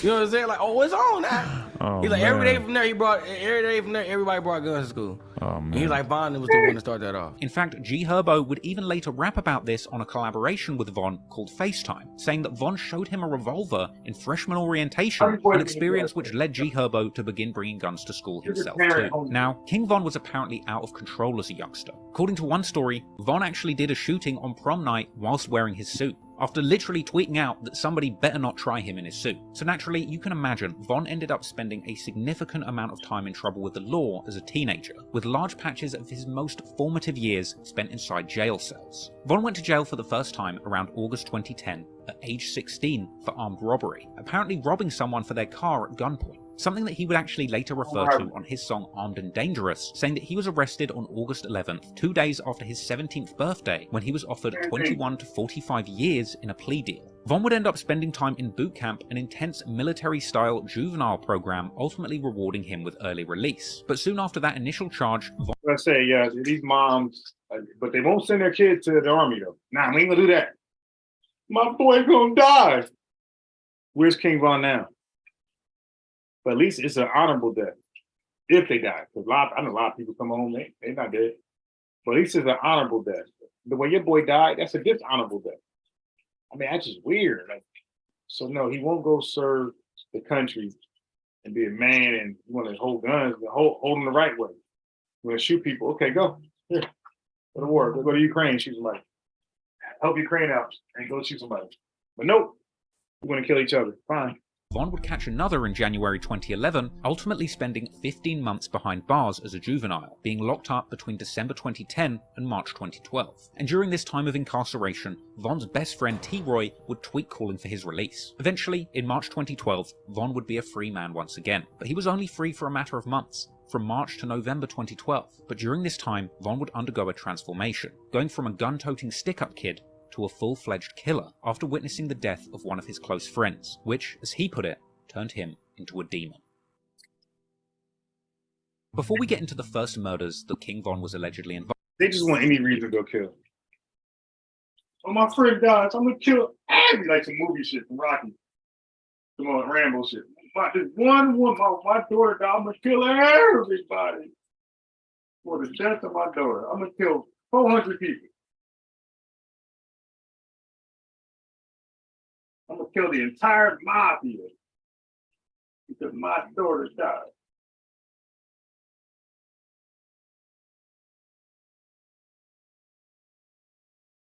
This.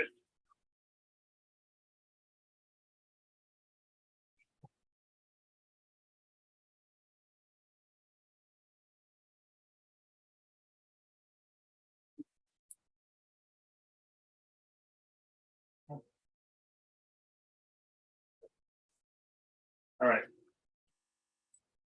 Involved in, I just want to take the time to consider the real reasons why he would be motivated to kill in the first place. Despite covering a lot of gangsters who are hardened killers, it's important to consider the social circumstances that need to exist for a teenage boy to start committing murders. Firstly, these areas where King Von grew up in Southside Chicago, Killer Ward and O Block, are incredibly poor and dangerous areas, with the latter even being described by the local Sun-Times newspaper as the most dangerous block in Chicago. Part of the reason why so many of these gang murders in Chicago go unsolved is due to the failure of policing in these areas. Someone like King Von grew up seeing death and destruction as a completely normal thing. And if the police never come to your area to solve crimes or deliver justice, it's easy to see why you would place more trust in street justice than in the state. Furthermore, you really have to ponder whose fault is it really that somewhere like O Block ended up being so poor and dangerous. While it's easy to blame the gangsters and killers there for cultivating a lawless environment, the city and the state politicians ultimately have failed to create the economic circumstances for someone to grow up safely in these areas. Had there been better economic prospects in the hoods of Chicago, perhaps many of these young men wouldn't have been forced into a life of crime and violence. Furthermore, when it comes to the analysis of King Von's eventual transformation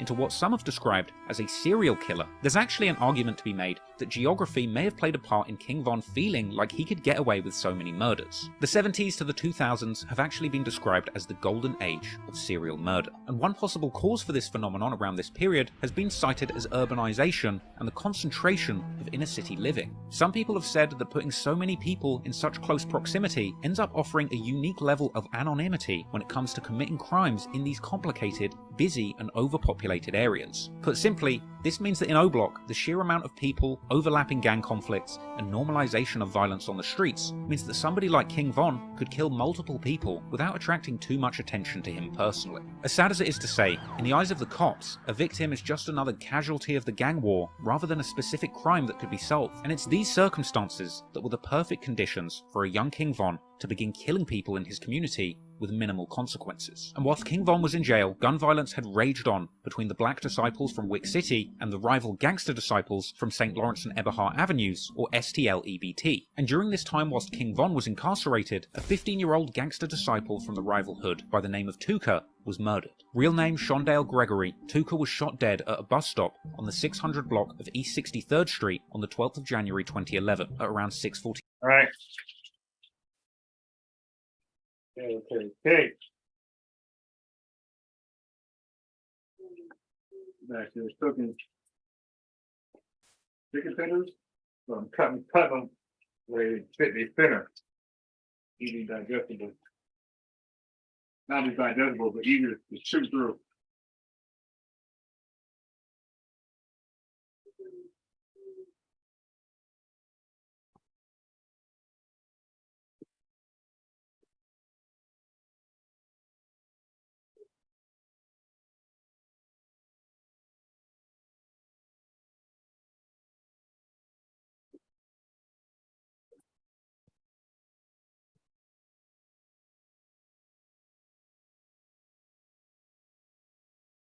PM. It was around that time that a masked gunman jumped out of a vehicle, shooting Tuka several times. Tuka was hated by his rivals from the Black Disciples, and over the next decade, BDs would continue to disrespect him on social media and in popular songs. And in honor of their fallen friend, Gangster Disciples from St. Lawrence and Eberhard would rename their area Tukaville. It's never been fully revealed to the public who killed Tuka, but ever since, there has been intense speculation that a boy named O.D. Perry from Wick City might have had something to do with it. This is partly due to him being pictured regularly with a silver revolver, and the witness report from the Tuka murder stated that Tuka was actually shot with a long-barreled silver revolver. Regardless of whether or not OD was really the person who killed Tuka, that didn't really matter, because later that year, on August the 10th, 2011, in an act of retaliation, OD Perry was killed just outside Parkway Gardens. He would suffer multiple gunshot wounds, including one to the neck, at about 11:35 PM. Just like Tukaville, Wick City was also renamed in the memory of their fallen friend OD, O-Block, and it's believed that one of the shooters who killed OD was a female teenage shooter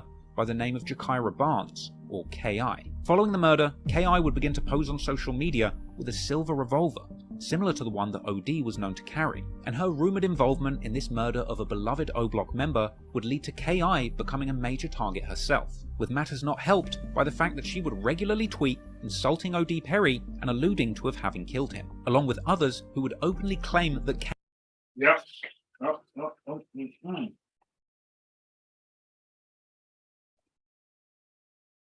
So I popped it off again.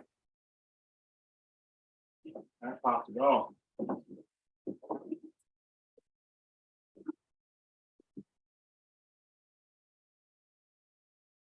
Now how you gonna solve this?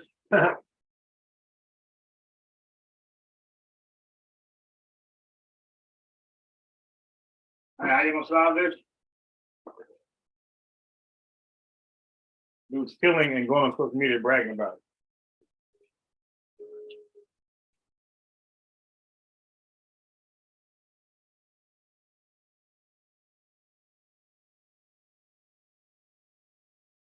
Going on social media bragging about it. Let me see if I had one more for y'all.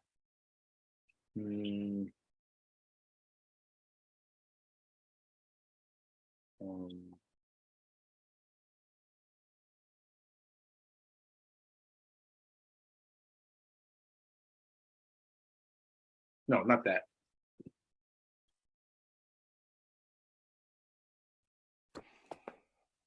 Good afternoon, everybody. I'm Sheriff Wayne Iverson.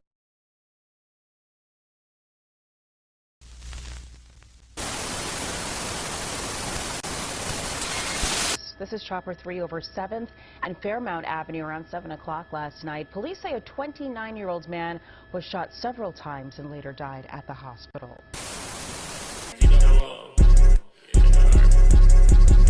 Say why so, then you gon' die by 12.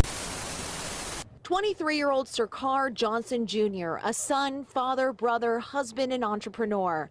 Friends stopped by his West Philadelphia store, Premier Bandit, to pay their respects today. He ain't see that blueberry beam that's on him.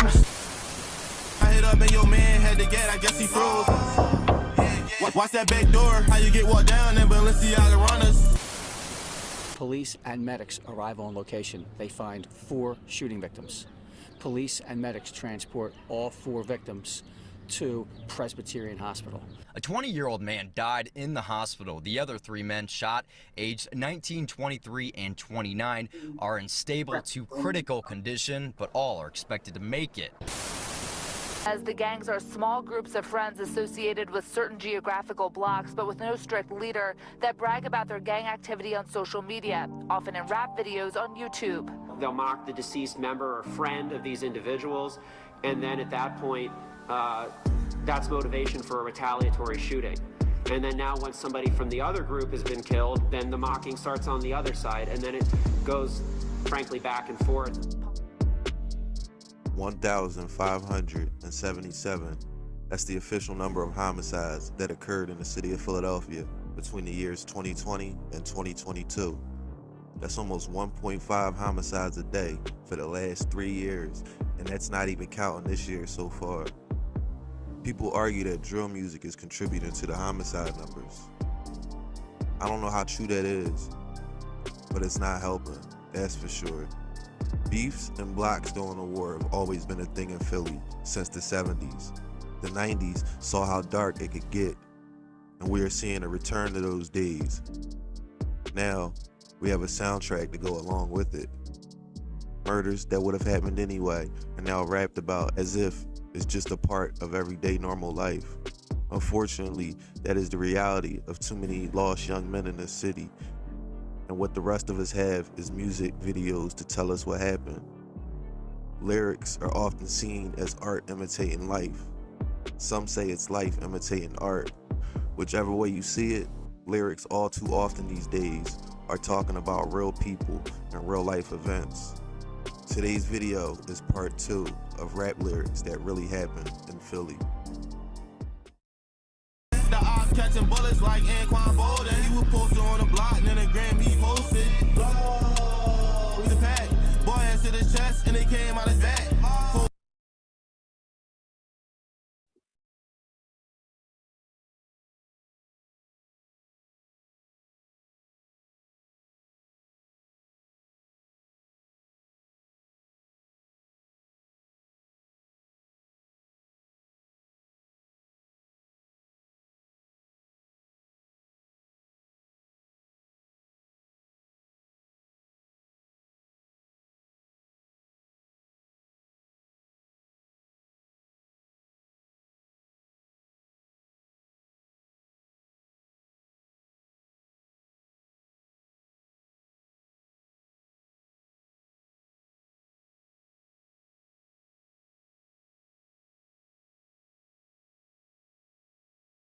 Walked up with a switch and just had. He tried to ride for them dudes and his ass could have fled. Heem Shiesty, or Heem Low, is from Southwest Philly and was cool with 9 Side over by Cobbs Creek Parkway and 524/JBE, which is 52nd through 54th and King 7. Yeah, I don't care what y'all say. That's some sick shit, man. That's some sick shit to kill each other and then go and make songs about it. Like no remorse, no heart, senseless. I mean, God damn, just rap about the deaths. Senseless, rap about the senseless death. Brag about it.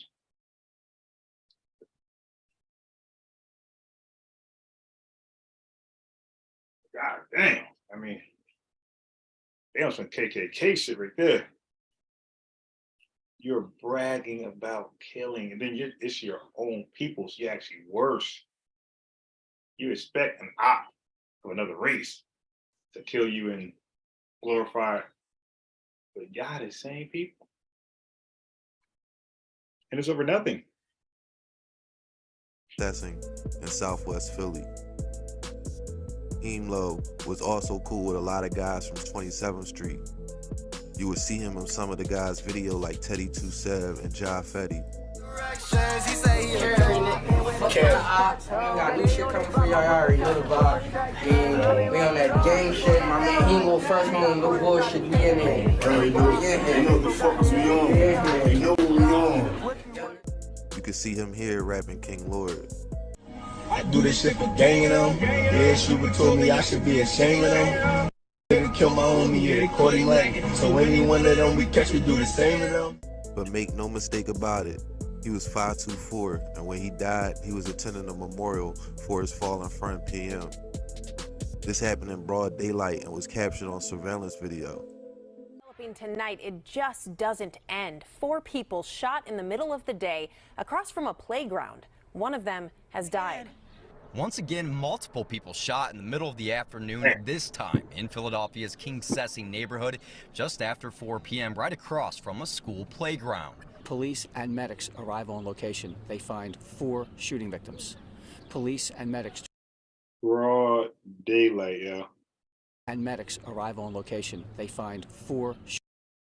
Broad daylight in front of everybody.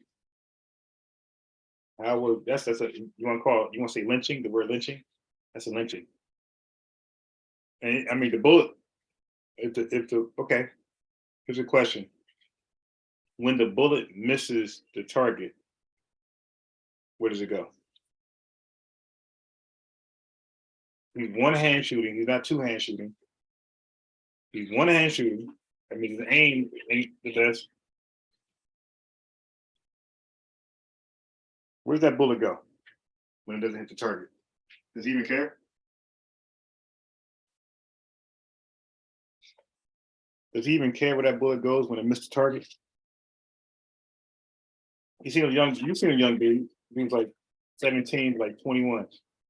They come home to a hot meal. Parents know what they do, or parents know what they do. They hear them talking on the phone. They hear the guys come over. Parents heard their music.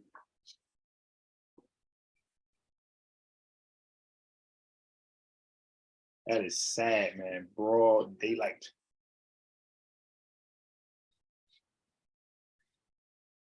Broad daylight.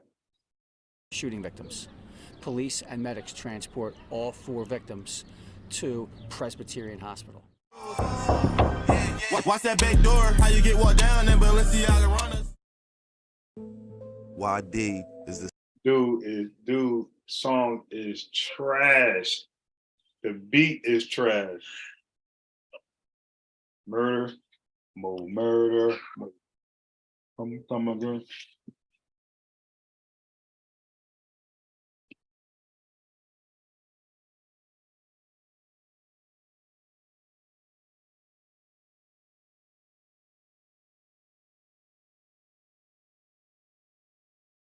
Crazy. The son. Get walked down and Balenciaga runners. YD is the son of Philly legend Beanie Siegel and is involved in the back and forth between Tasker and 27th Street. He immediately released a music video, Drop the Low, in which he disses Hemlo. Long runs in the air, that's a face won't pass. Should've stayed in your lane, but instead you crashed. We gon' get up on your ass if you did the bro. This was less than 3 weeks after Hemlo's death.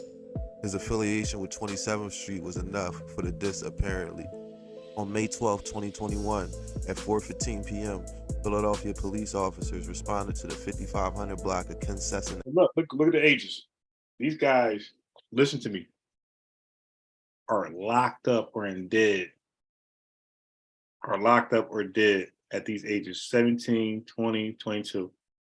And they're locked up for a long time. Useless when you're dead, useless when you're in prison for 20 years. Useless. 40 years of judge be giving these guys. Useless.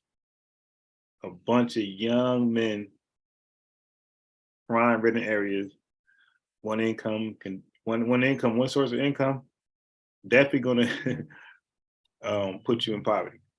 They needing help. Not definitely, but most likely put you in poverty. Forced to live in these areas. Kids ain't got a chance, man. What's the point? Might as well never, you know what I mean? Maybe had abortion, maybe got protection. Never even had that kid until you was financially fit. Because look where you put them. You put them in the grave anyway. Avenue and found 4 shooting victims lying in the street. 20-year-old Raheem Low Edwards was killed in a quadruple shooting across the street from a school playground late that afternoon.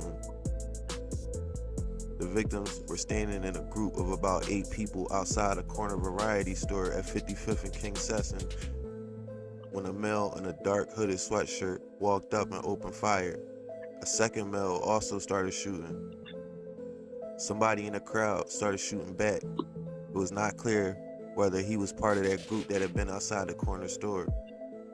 Police found 25 spent shell casings at the scene, but no guns. And no guns were found on the 4 victims. Medical personnel transported Raheem to Penn Presbyterian Medical Center, where he died that afternoon. The second shooting victim in that incident, a 29-year-old male, was transported to Penn Presbyterian, where he was placed in stable condition. A third victim, 24, and a fourth victim, 18, were also transported to Penn Presbyterian Medical Center and both placed in stable condition. Raheem Low Edwards resided on Chester Ave in Philadelphia. Yeah, these them VV stones. You know I'm no one like Young D-Rose. You know I'm no one like Young D-Rose. Kwani reps Pentown, or Spring Garden Homes, which is 6th to 8th Street, east to west, and Fairmount Ave to Spring Garden Street, north to south. Pentown is part of a larger set, Zoo Gang, which is comprised of about 6 or 7 different blocks in North Philly. Their main ops are the Black Flags, or Blumberg, and Richard Allen. Say YSL, then you gon' die by 12. Niggas speak on by name, and then it's bye-bye gang. The YSL he mentioned here is Masai Moore, who, in December of 2020, 3 days before. Look at this shit. He took a picture. Took a picture of it. Yeah. Military. Before Christmas was gunned down in Kensington. Say he gon' kill me when he see me, but he did. We done wrapped a couple niggas up. Merry Christmas. At 8 o'clock in the morning, someone caught YSL walking by himself. YSL was shot once in the chest and once in the leg. He was taken to Temple University Hospital by police, where he later died. Say YSL, then you gon' die by 12. Niggas speak on by name, and then it's bye-bye gang. Less than a year later, in October of 2021, PTB Ba was fatally shot on Fairmount Ave.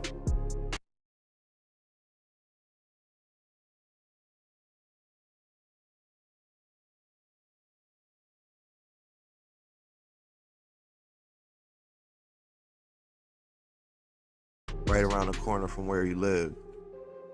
Philadelphia police are trying to find the gunman in a deadly shooting in northern Liberties. This is Chopper 3 over 7th and Fairmount Avenue around 7 o'clock last night. Police say a 29-year-old man was shot several times and later died at the hospital.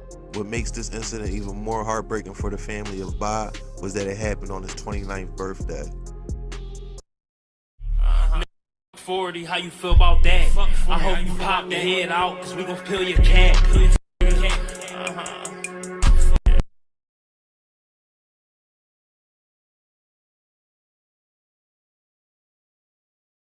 Head out. 40, how you feel about that? I hope you pop the head out, cause we gon' peel your cat.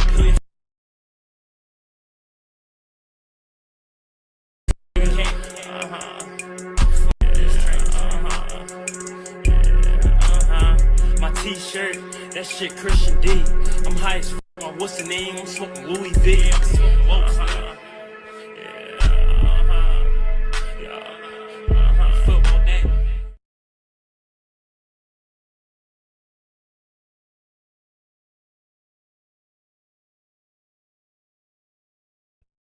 Young quick to wipe a nigga nose, you don't wanna sneeze. Bro put a joint on tape, he had on the ski.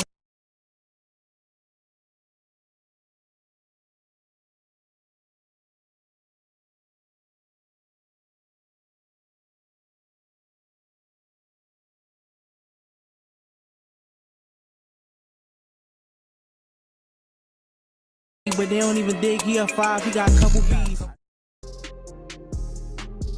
Lil Bucks is a well-known name in Philly drill. Bucks has been around since 2020 when he was just 15. With numerous songs, well over 1 million views on YouTube, Bucks is probably the most well-known unsigned artist in Philly. But like every other drill rapper in Philly, he is part of an ongoing drama in the city. The DA, Larry Krasner, has let the public know that his West Philly gang, O to the 4, is on the cops' radar. At least 3 of their members are locked up for murder with pending charges, 2 of them being Skip and Pistol P. Both can be seen here flanking Bucks with his interview with Philly First 48. They can also be seen in numerous Lil Bucks music videos. They are accused of the July 4th double murder that happened at the Premier Band clothing shop on Lancaster Ave in West Philly last year. The Premier Band shop was owned by young entrepreneur Sir Queso. On that July 4th cookout, more than 80 people were gathered outside the shop for barbecue food and drinks. When the cookout was interrupted by gunfire as 4 men got out of a car and began spraying up the block. Caught in the crossfire was 4 people.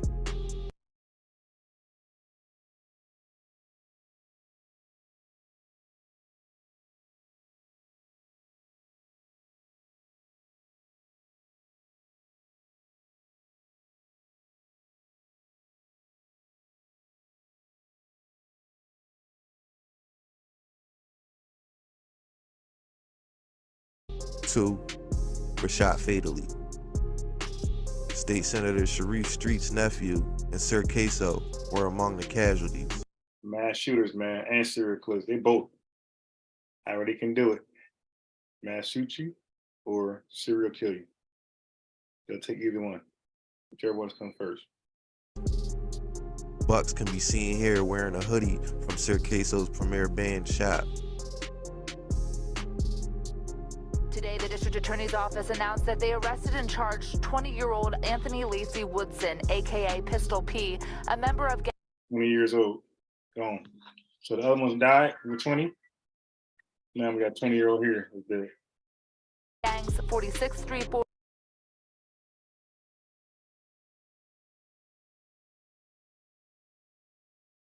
and O to the 4 on Thursday, as well as 22-year-old Jalen Mickens in connection to Mahmoud's murder and 2 additional shootings that same day, July 4th, 2021. Mahmoud, a business owner, attended a community party for a new business when investigators say 4 people opened fire, also killing 23-year-old Sakar Johnson Jr. and wounding 2 others. Niggas ran down and we stankin' like back. He ain't see that blueberry bean that's on him.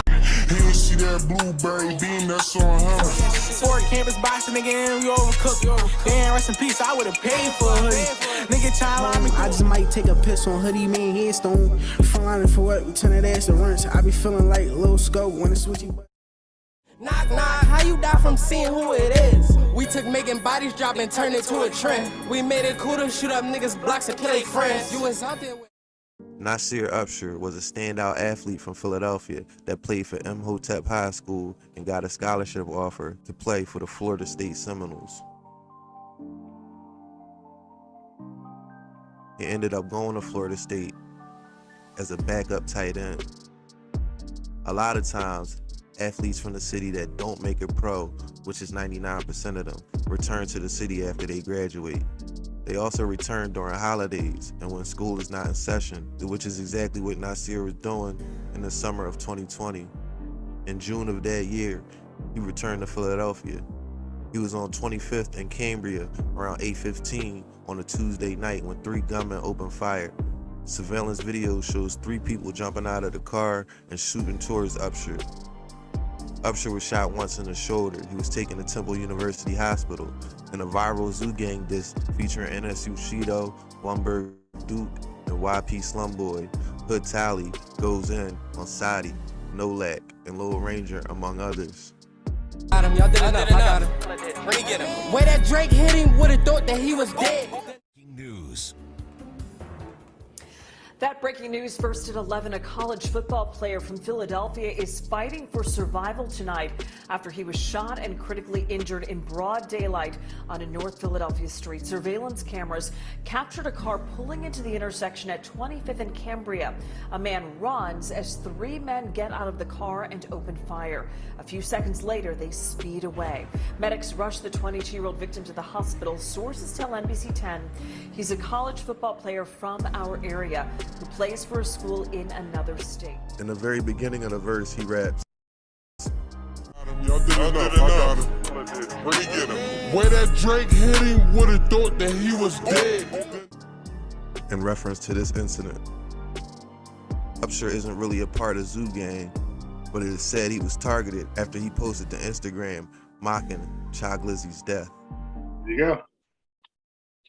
There you go. You're not innocent, bro.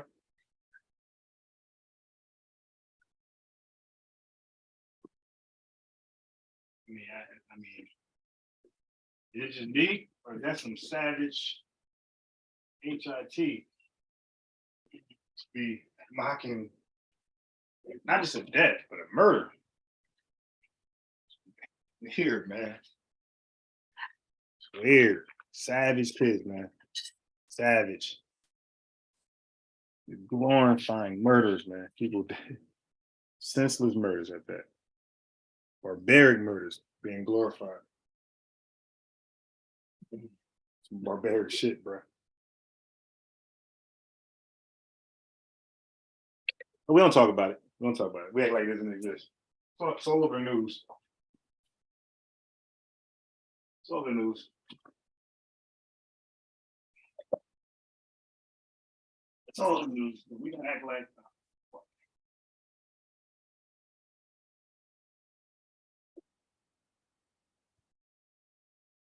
It's all in the news.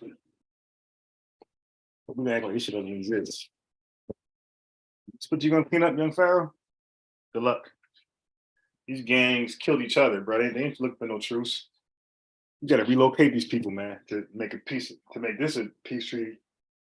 They can't stay over there. They gotta be relocated with people who are not responsible for their friends' deaths. One way it's gonna work out. Some way you're gonna solve this one. Or not solve, but resolve this one. Yeah, relocate these thugs.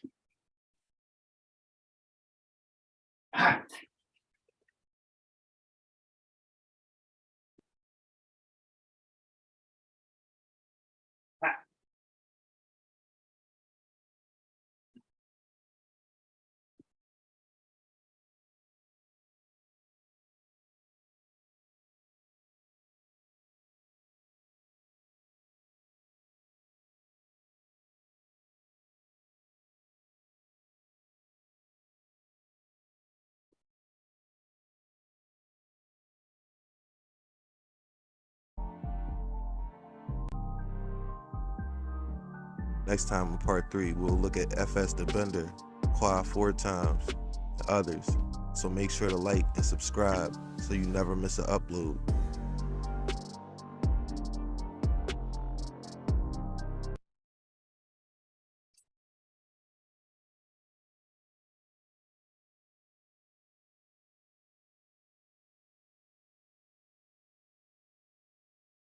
That meant nothing short of Melly being a renegade. And that he was. He also rapped for Young Money, a renegade squad that went their own way and even made their own rules. Trouble knocked on 051 Melly's door for the very first time when a guy in his gang took out 051 Zeko. All that was known about the incident was that there was someone from the THF that was responsible. It was Melly's chance to establish himself in the street. 2010 kicked off a wild beef between THF and Young Money, with 051 Melly taking out a member of the THF. However, that was not the end. Inthang, a 600 member, later took out yet another YM member. His victim was a dude who went by the name of 051 T Streets.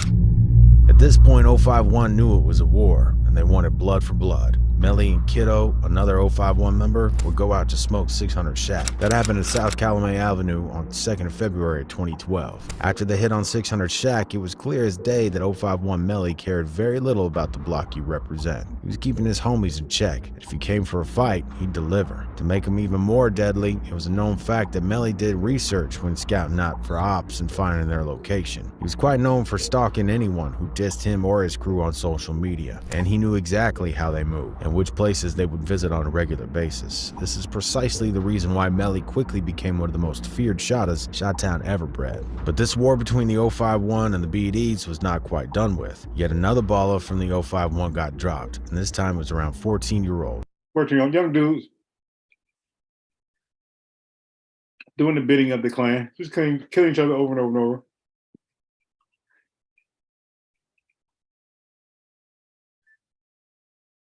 Went by the name of Fats. The loss of Fats came as a catalyst for Melly, who turned him into a ruthless street predator. In fact, the whole set changed their name to Fats World as a sign of respect to their fallen brother. All right, Pete said, let me say, Cedric said, what percentage of community the gang is involved in gang activity? It depends on the city, right? Because they're different. Like my city, it'd be a small percentage, but you got like gang cities. Like I would say like LA, Chicago.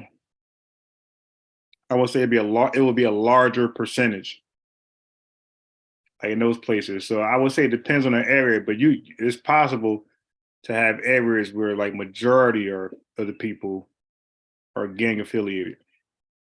You know, whether they're active bangers or they're just representing the colors. Yeah, so depends on the city. Neighborhood, but you'll find that's not just out here. I'm in New Jersey. You're not gonna find a whole city in a gang. You're gonna find a small minority, which is worse. We should be able to stop it even easier. But other places, you'll find everybody is gang affiliated. Okay, yes, you can speak on LA. I can't speak. I'm saying out here, a small minority are influenced by gangs, but other places I heard like damn everybody, you know, they wearing the blue, they speaking the language. It's like more of a culture in certain places.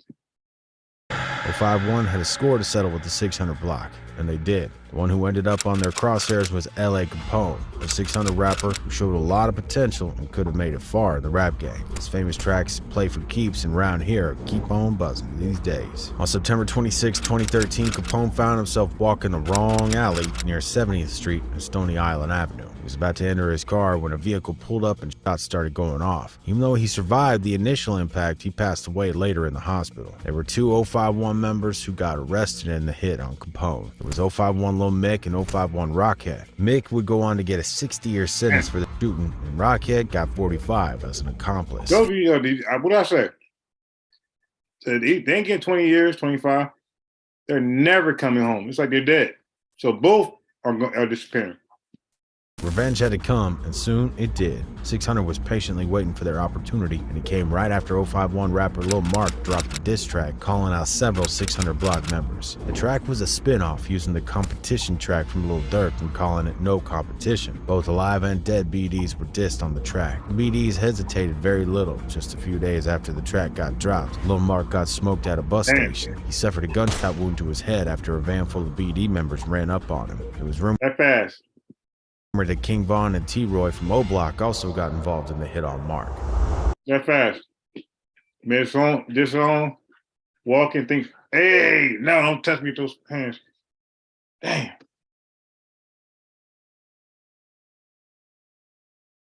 You wash your hands.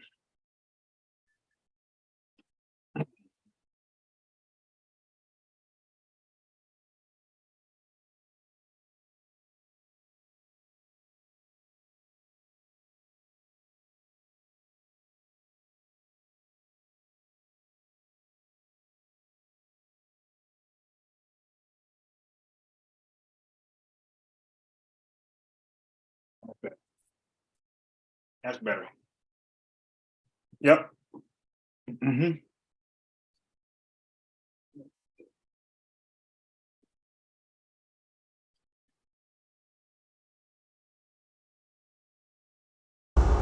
This has got the O Block involved in the beef too.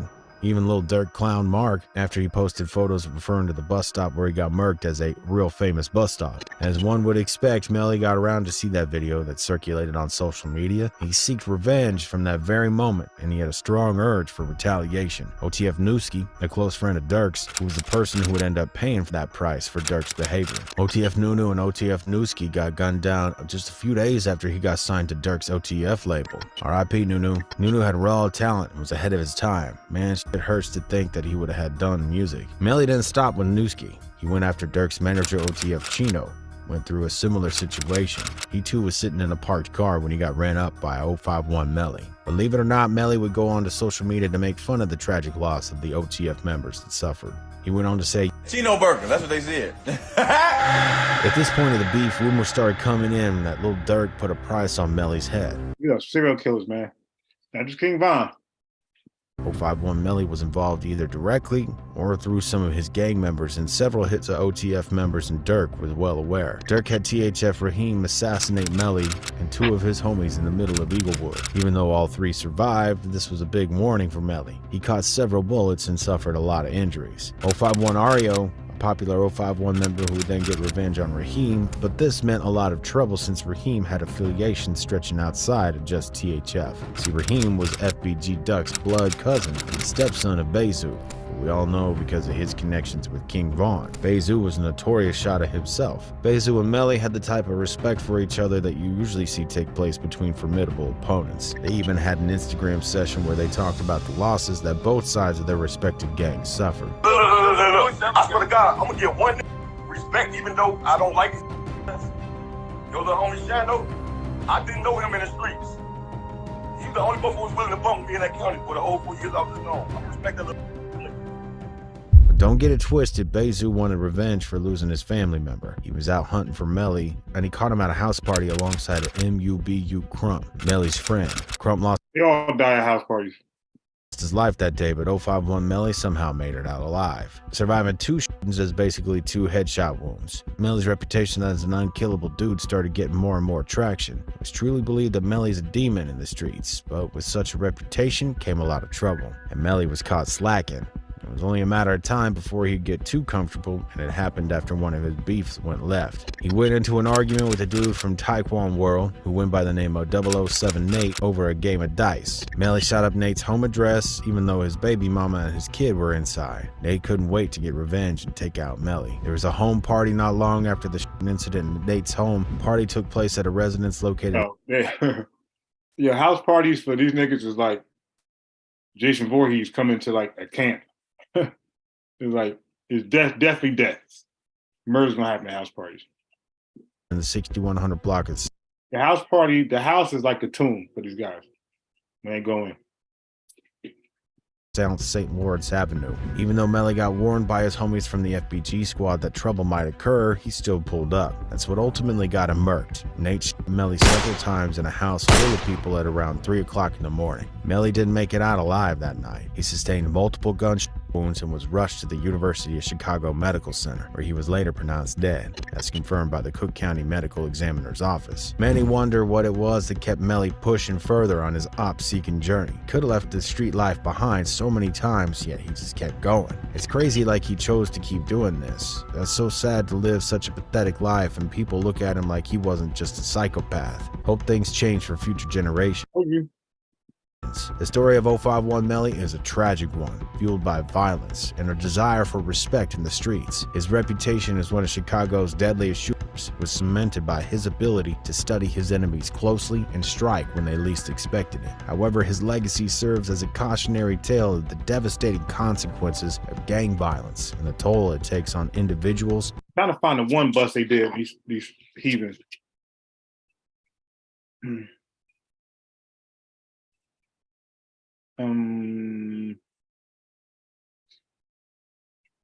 I'm not sure. Let me see if this is it right here.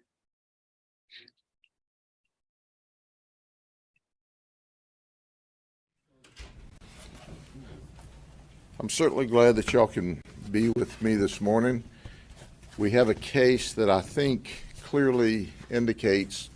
Yeah, I agree, said the youngest wild dudes. So I did that one, okay. What is this one?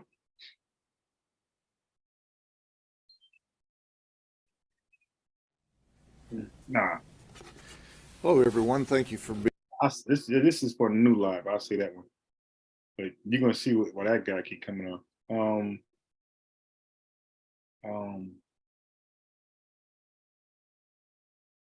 Oh, look at this crazy shit.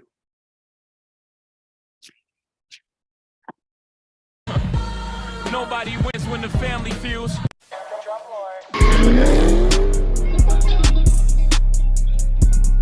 Nigga, my whole team smoking the dead. Don't come around ask by said. Fuck out crazy, I said what I said. We finna make a hit. Young turn, baby on lit. After hearing party after party after party. Lawless and no respect. Near this. Sounds like the KKK. Is it? Now it's our youth. 700 block of Tate Avenue after hearing that someone was shot to death there Friday night. It's like a safe place for them. We're grown-ups watching them. They ain't around here shooting each other, killing each other. Ain't nothing out here to do for the youth. We got some unfortunate news to talk. Yeah, it's something to do and killing each other. That's what they're doing. They're acting like, again, like that's that white Jesus. Ain't nothing out here for them to do. What do you suggest they do? What are you doing with them? Nothing. And there's nothing you can do. They have a home they got to go to. It starts there. You ain't doing nothing. I've been there, done that. You don't even go but so far with troubled youth with a troubled home. You can only keep them out of trouble for so long. You know what I mean? For so long before they do something crazy. And they'll get themselves killed or kill somebody or go to jail for a long time. I've been there, done that. Got a background doing that. It's cemented. All you can do is try to be the best role model for them. And that ain't good enough. Their home got to push that. Talk about family. A Memphis mom had came to her demise after a rapper make a diss song about his ops. Now, according to the public, it might seem that the motive and the size involved is clear, which we'll later discuss. Not to mention, a lot of these rappers putting their streets in their lyrics, which we'll see also. Now, this local neighborhood in Memphis that we'll discuss has been in the news not once, but twice within the last 5 days. And we're going to break it all down, how everything play a part. So before we get into this one, remember family, I don't give you no angle. I just give you the story. So with that being said, make sure you like, comment, and subscribe. We're going to jump right to it. Memphis, Tennessee is home of many legends, and more becoming a city where hip-hop artists get to flourish. It's mainly due to their raw, authentic lyrics. Now, an Atlanta hip-hop pioneer in the game that go by the name of Gucci Mane will tell you the same thing, as he signed many Memphis rappers, with the most noticeable, Pooh Shiesty. Over the time, Gucci Mane even stated that his favorite rapper growing up was Project Pat, who was also a Memphis rapper as well. Now, Gucci recently signed a couple more Memphis artists since the signee Pooh Shiesty, and one of those artists is an artist that go by the name of Sat. Now, Sat publicly rep a side called AOB that's also located on Tate Street and what they reference to, South Vegas Drive. It's located in South Memphis. Now remember he rep AOB, which would be later important in the video. Now Sat's first video under the 1017 roster was a track titled Don't Play That, which was released 6 months ago to have over 1 million views and counting. But also in this video, you can see that the location he had posted on the video was Tate Street.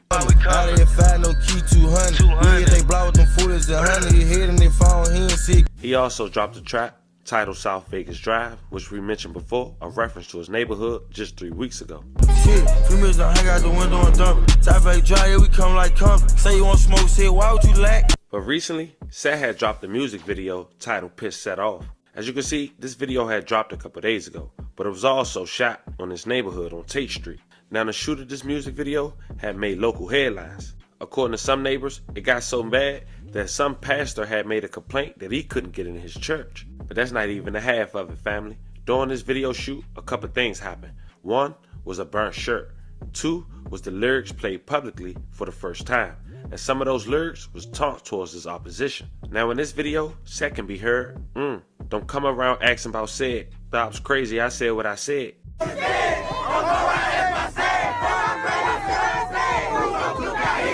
Now the guy said he's talking about is a teen from the other side who been missing since December of 2022. Said used to rep EBG. Cedric Perry, aka EBG, said a month after said disappearance, his dad had issued a 10K reward on a Facebook post that read the following. He eventually upped it to 15,000, saying, I got a 15,000 reward for his whereabouts, leading to finding him.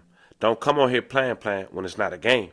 Now said had a reputation on him as well, but it's been 5 months and there's still no update on said whereabouts. Now you can see why those lyrics may have played a part to the story we later gonna discuss. Now like we mentioned, during the recording of that video, a shirt was burned as well, who according to neighbors, what was the real reason they believe their neighborhood was shot up. I don't know what caused it, what really just made it jump off. Like I said, it was all based about a t-shirt. And the reason why a burning shirt was allegedly a big motive was because it had another fallen EBG member on it, go by the name of Jeremy Lin. Now some time back, Jeremy Lin had unfortunately came to his demise after he was gunned down and allegedly set up by a female who was around ABO members, who was of course rappers associates to AOB.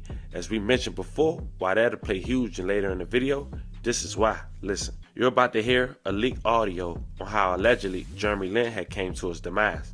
How? Okay, so me, Jessica, and Kanaya was asleep. So she brought Jeremy Lin in the house or whatever. She brought Jeremy Lin in the house. Yeah, because you told me she brought him in the house when I was on the phone. Remember? Yes, remember? So she telling Jeremy Lin that AOB over there in Claiborne, if he died, what's gonna happen to son? And Jeremy, I'm gonna be up there with my mama and my homeboy. So I'm like, come on, I only left out the room. Remember? I left out the room like I only work. So Jayla walked in outside and I don't know what happened for that. All I know, the police come knocking on the door and they're like, who I was in the who? So they let me and Kanaya go. They still got Jayla because Jayla got something to do. She not locked up, but she's still down there. She got. Set them up. That's crazy, man. Blood in your hand. Oh, damn.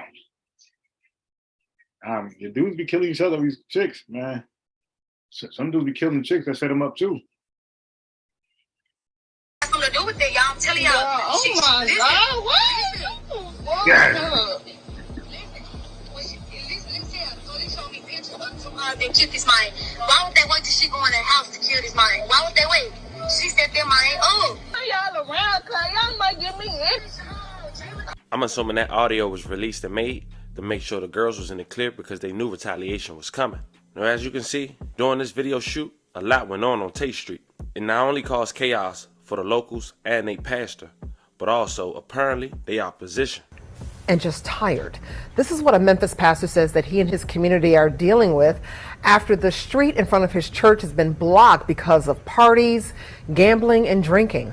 I can't imagine what they're going through. Frustrating. Fox 13's Lakia Scott joins us live tonight near that neighborhood in South Memphis. Lakia, this is... We're all the parents. See, in Black culture, you know what happens when the kid's like 18? The parents stop parenting. Just do what you want. Whatever you want, how you want to do it, do it. That's what happens in Black culture. For 18, the parenting stops. Do what you want to do. You're 18. You're a man. You're a woman now. Do what you want to do. And they come home to a hot stupid. They come home to a hot meal. This isn't the first time we've reported on this problem.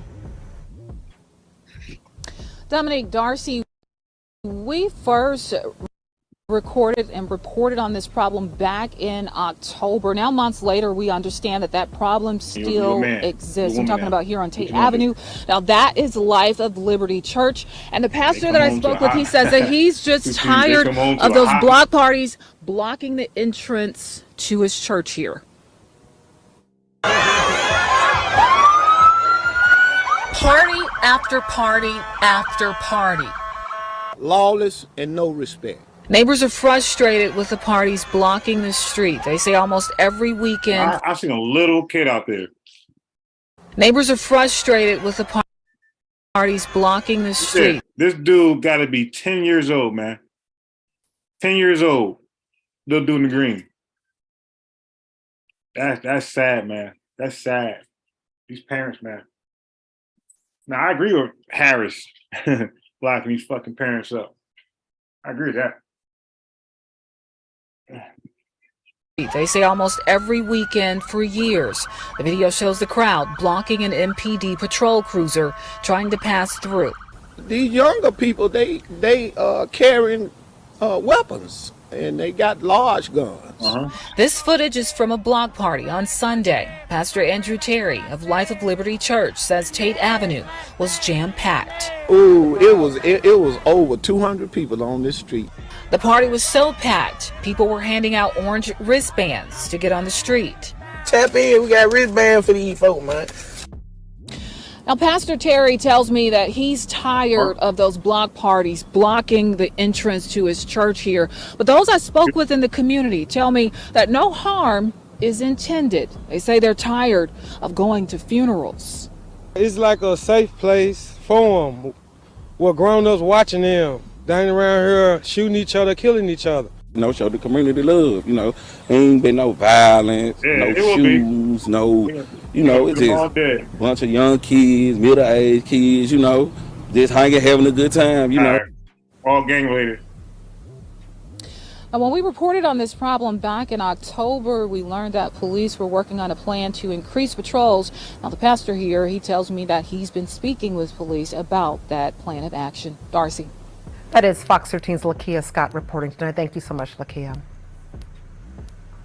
3 days after that video shoot, a local neighborhood mom that lived on Tate Street in her 40s had unfortunately been gunned down after a drive-by retaliation. Police are looking for the person they say shot and killed a woman in South Memphis. That shooting happened Friday night on Tate Avenue.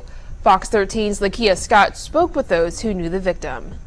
You may recall that we've been covering the Tate Avenue area for quite some time now. We spoke with a pastor who's been complaining about block parties in the area that are blocking off the entryway to his church. I was also told that there was actually a block party happening when that shooting happened on Friday night. Now, according to those who live in the area who I spoke with, they say that there was no block party at all. That's the Claiborne Homes community. They say that they're from that community and they hang out there, and they said that someone just came through the area firing gunshots.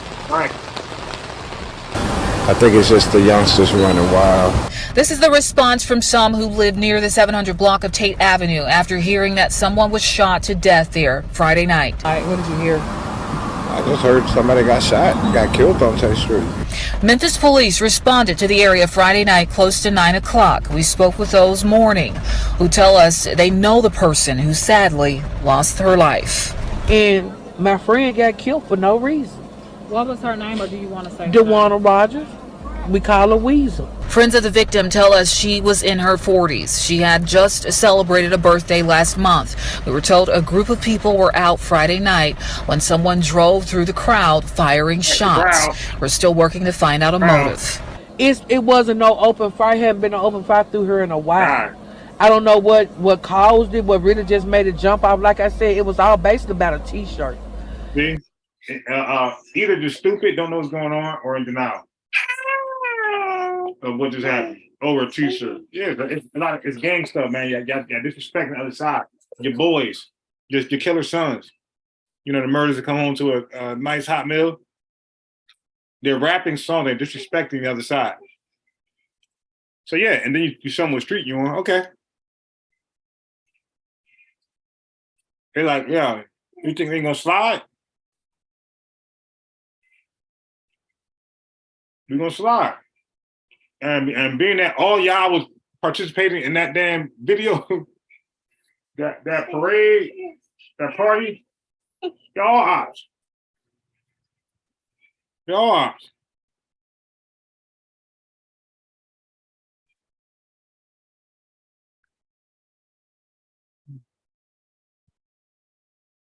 And it made it jump off. I hate that happen. I know her. She's a good person. You may recall we've covered this Tate Avenue location before. A local pastor complained of what he calls block parties happening in the area, blocking the entrance to his church.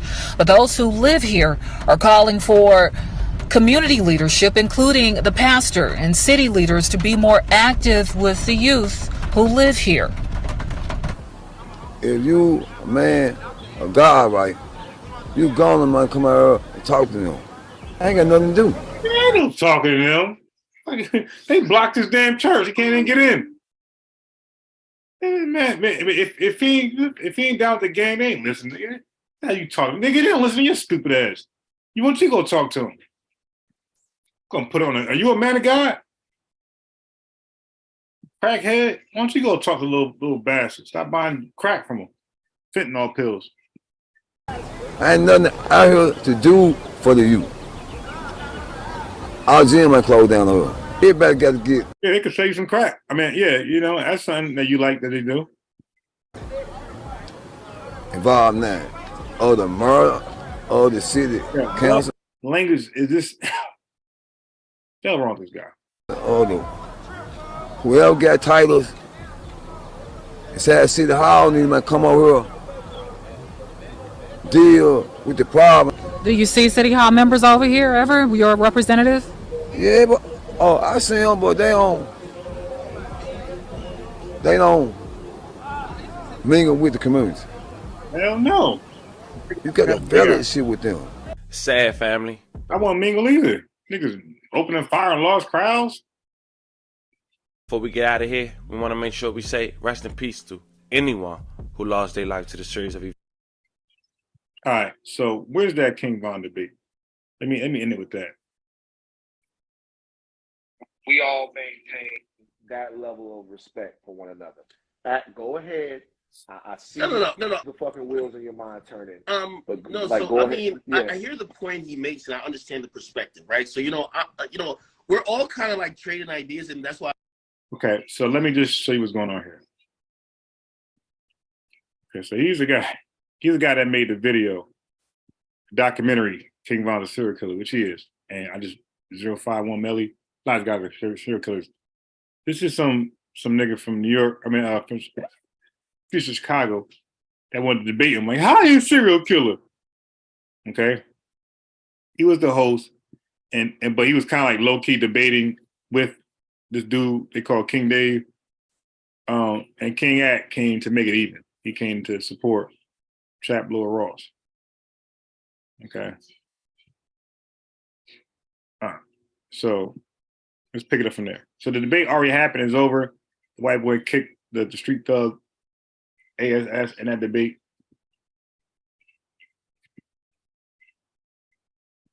Shit. I'm glad we're all keeping it respectful because, at the end of the day, I'm not going to say there's either side right or not. There's just a lot of different perspectives here, right? People looking at it differently. What I would say to him is this, right? I would understand and agree with the perspective if it was like, for example, there's killing happening everywhere. People aren't reporting on all killings and the nuances and the stories behind most of these killings for the most part, at least hip hop journalists, until multi-million-dollar careers are being created from the violence. So as you say, oh, they're in the middle of it, I would also ask you, do you believe that? Because the majority, like obviously there's a portion of drill music that really is because you're there, but a lot of drill music is because that's the content that sells. I don't think Durk's reality is that, yo, niggas better duck. I don't think that's his reality currently. Like Durk is a very wealthy guy. But that's the music that stokes a particular passion, even in people like me, right? Where even if you've never lived it, that music is great. Like, you love it. So again, everybody plays upon it for business and to make millions of dollars, including the record labels, including the streaming platforms we're all on. Let's just be honest. So to say that, oh, the people who are rapping about it, they're only doing it because they're in it, that's cap. You get what I mean? These dudes are rapping about it, maybe initially. Like, when you hear the story of, like, how, say, Chief Keef made his first hit, they're like, yo, he at least that's what the story I heard. Like, yo, after one day they did some shit, he just hopped on the mic and he was just trying to do something. That sounded real organic. But that's far removed from what drill music is actually now. Drill music is a billion-dollar business, not only for the rappers themselves, the billion-dollar business for the labels and the owners that sign those checks. And people know promoting black genocide, whether you are still in it, whether you've ever lived it, or whether you, on a voyeuristic level, you know, you have friends that live it or you've been around it, it is very lucrative. So for you to say, hey, there's still a difference. And by the way, I've always said this. Trap Lord Ross video has 2 million views. If you think about a song like Should Have Ducked, it's platinum. If the equivalent of that in views is 1 billion. So when you say you're the problem, well, what about a song that actually names the person and basically taunts him? Well, I always say the people who are upset at Trap Lord Ross or DJ Academics, they're always quiet when it comes to the rappers. They never say, hey, we should boycott this song. Hey, how about we stop? Hey, how about we write a letter, or how about, there's many ways to do it. If y'all write a letter right down to the CEO of Spotify or Apple, but I'm not a hater, so I'm not going to be promoting that. But according to the people who don't like what me or Trap Lord Ross do and will want it to stop, if you would want all that type of stuff to stop across the board, you could easily contact Apple to say, hey, that song you playlisted is actually promoting the death of this person and blah, blah, blah. But nobody actually goes that far. That's what I'm saying. These conversations, on face value, they look good, but it does nothing. Because we stop short of addressing any problems. And by the way, I'm not saying the problem is Dirk or anyone else who does drill music. It's systemic issues, but we never get that far because you know what? We got a white dude here who seems like he's not in the culture, making a video that's very viral about our culture. We could just stop by saying he's the problem. So Ross, you want to jump in? I got something to say, but I'm gonna make sure. Yeah. I think it's really interesting because I think the one argument that a lot of people kind of really gloss over when it comes to this stuff is like people want to blame me, but then they just completely skip over the labels. And there's been a lot of hate for labels, not just for like promoting the gang violence, but also like kind of promoting all of this drug use and death, you know, whether it's the Juice WRLDs or the Futures. When it comes to labels, they really don't seem to care about, you know, whatever they're putting out, whether it's the black community or just the music listening community in general. You know, the record labels don't seem to care whether they're telling a whole generation of people to listen, to take perks, to sip lean, to kill their ops. You know, these are major record labels, billion-dollar corporations backing this stuff and pushing it. And you know what really, this was crazy because after I released my Von documentary, I had a VP from Empire, his label, DM me saying he was going to fly to London and beat my face in. So you got record label execs sliding about this stuff, bro. I couldn't believe it when I saw that shit. But like, honestly, the labels need to. And by the way, talk about being disingenuous, right? I'll give you some real shit that's actually happened, right? If we talk about instigating or fanning or fuel, I heard Dave mention, hey, sometimes there's tension, and actually, if people just diffuse it or don't talk about it, it goes away. Okay, I'll give an example. All them niggas in the Bronx that's beefing doing Bronx drill, Capital signed a whole all of them, everyone. Okay, King Fly got some. Here's the thing: when a record label basically then signs everybody doing the same type of music beefing with each other, and they give them checks, they're all now iced out. Do you think it incentivizes them to say, "Let me stop dissing my ops and go sing to a girl," or does it say, "Let me diss my ops some more"? Well, okay. So let's distill this and roll it back a little bit. All right. So I think we're actually talking about two different things here, because if we talk about the crux of an issue, which is dysfunction in specific Black American neighborhoods, then there are all kinds of reasons why that dysfunction exists. If we're talking about the glorification of that dysfunction, that's a separate structural entity onto its own. And let me tell you what I mean by that. A corporation doesn't have any feelings. Like, this is something that was expressed when the baby got in trouble. And people were wondering, well, why do those corporations continue to play music, the baby's music, when it's talking about Black death, but if the baby talks about the LGBTQ plus community, then he's canceled. The difference is what the audience will accept. The audience will accept a specific type of music because, frankly, they're used to it, right? Stop that. The LGBTQ plus community will not accept that type of conversation about them for an artist that does that because they feel like it makes them unsafe. In the communities that we're talking about, being unsafe is kind of a part of the theme, right? So music that is unsafe or music that promotes something that's already going on isn't shocking to a lot of people. Now, let's say we put that to the side. The question then becomes, well, who should make a lot of money off that? That's kind of what we're talking about. Like, who should make a lot of money off dysfunction that already exists? That exists before I was born, and I'm the oldest guy on this call, before Dave was born, before Academics was born, before Trap Lord Ross was born. Doesn't matter who makes that type of situation into something where they can profit off of the Black Death. Now, if you're saying right now that the labels should be responsible for that, they should. And they should be responsible for it because we say so.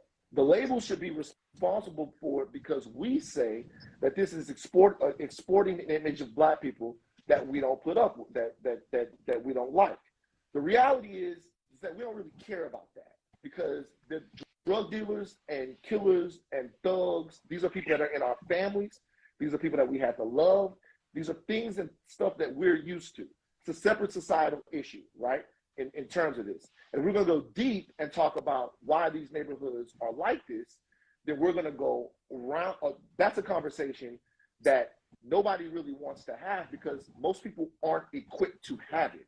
What we're talking about now is, okay, who gets to make a video about this? Who gets to make fun of this? Who gets to joke about this? And we can talk about what Dirk and them do and what the rappers do all we want. The reality is this. People are going to feel a way if you either make light or sensationalize the pain that exists in their neighborhood and you are not from there. If I made a video right now, a comical video about the Holocaust, or if I made a video right now about how badass Hitler was, all right, the people who have to live with the legacy of that are going to say, even though it happened, we all know that it happened, it's clear that it happened, they're going to have a problem with it. So the responsibility, so the responsibility. B-Money said that they were fighting, not shooting. I agree. B-Money, I ain't never hurt my people. You dig? I ain't never felt like I got to beat up Black people. I ain't for no reason or a little to no reason. I ain't never feel like that. You dig? So I get what you're saying, but it's the same hate. So basically, it's a different tool, but it's the same hate. It's the same self-hatred that we have for each other. We're just using different means to express it. We might have used bats and fists and knives during B-Money's time, whatever. Now we use a gun. Right. So it's a self-hatred. That's needed to be addressed at that point. Because the common denominator is a self-hatred. We're just using different tools to hate each other, to express the hate. And eventually we're gonna have grenades and shit like that. You dig? And yeah, I might just blow each other up. Me and the way that I cover things. I'm sure Ack in the way that he covers things. I'm sure Ross in the way that he covers this. Responsibility, fans responsible. Have a responsibility. You are. I think that's what you say. You learned this from the Warren Sharp. Oh, no. I'm glad you mentioned that because you're right. Like, that's very important. But as I said, you can't. That's why these debates, I kind of almost don't even participate in because they're all disingenuous. You're gonna have people who are gonna just blame you for murders. Oh no, they're only sliding for you. Oh, you made a video. Oh, they're only the violence went up when I stopped doing Warren Chirac. What I'm trying to say is that when we're gonna have people that are gonna be willfully ignorant to basically almost deny that there's really issues there, and just point at you covering it, or even if you like they felt you were stoking it, they feel like you're the biggest problem. Like I think that's problematic. But not only that, as we talk about maybe like who's the person who should least likely speak on these things, again, let's go back to the victims. Those 7 people who died, or anyone who died in that video, do you think they are more offended by Trap Lord Ross's video or that King Von? This all matters. You have to also think about it because we all glorify music. Music is a form of art that if we could say the most heinous thing, music and comedy, there are 2 forms of art where any type of thing that happens, there's like we all glorify, we dance to it, we dance to some of the most hated songs. But we then have some type of morality when we see a documentary. Oh, why did you make this documentary? Maybe you're fucked up. Huh? Like, did you not watch the thing? Maybe the guy who killed 7 people was fucked up. Maybe that's what he's trying to bring awareness to. Like, how does this happen in American City? But nobody wants to talk about that. You want to talk about, oh, you're the white guy, or you're the guy not from Chicago. But the reality is that, like, Who? we talk about that all the time. It's not about what people like. Like there are people. They blame me for they blame me for all the murders in Chicago since 2012. Stop. No. Have you ever been to Chicago before? Then how do you know? So you're doing a disingenuous shit. Are you saying, how do I know what? No. So listen. So how do you know who's talking about? When I was in Chicago, when I was there, I met with dozens of people who their entire life is dedicated to stopping violence in Chicago. So I'm not blaming you. Wait a second. Let me first of all chill. I'm not blaming you or Ross or anybody else for the violence in Chicago. What I'm saying is, even if you are not the reason why the violence in any place is happening, which you're not, that doesn't absolve you from responsibility in the way that you would either cover it or talk about it. I agree with that. Forget about as a content creator.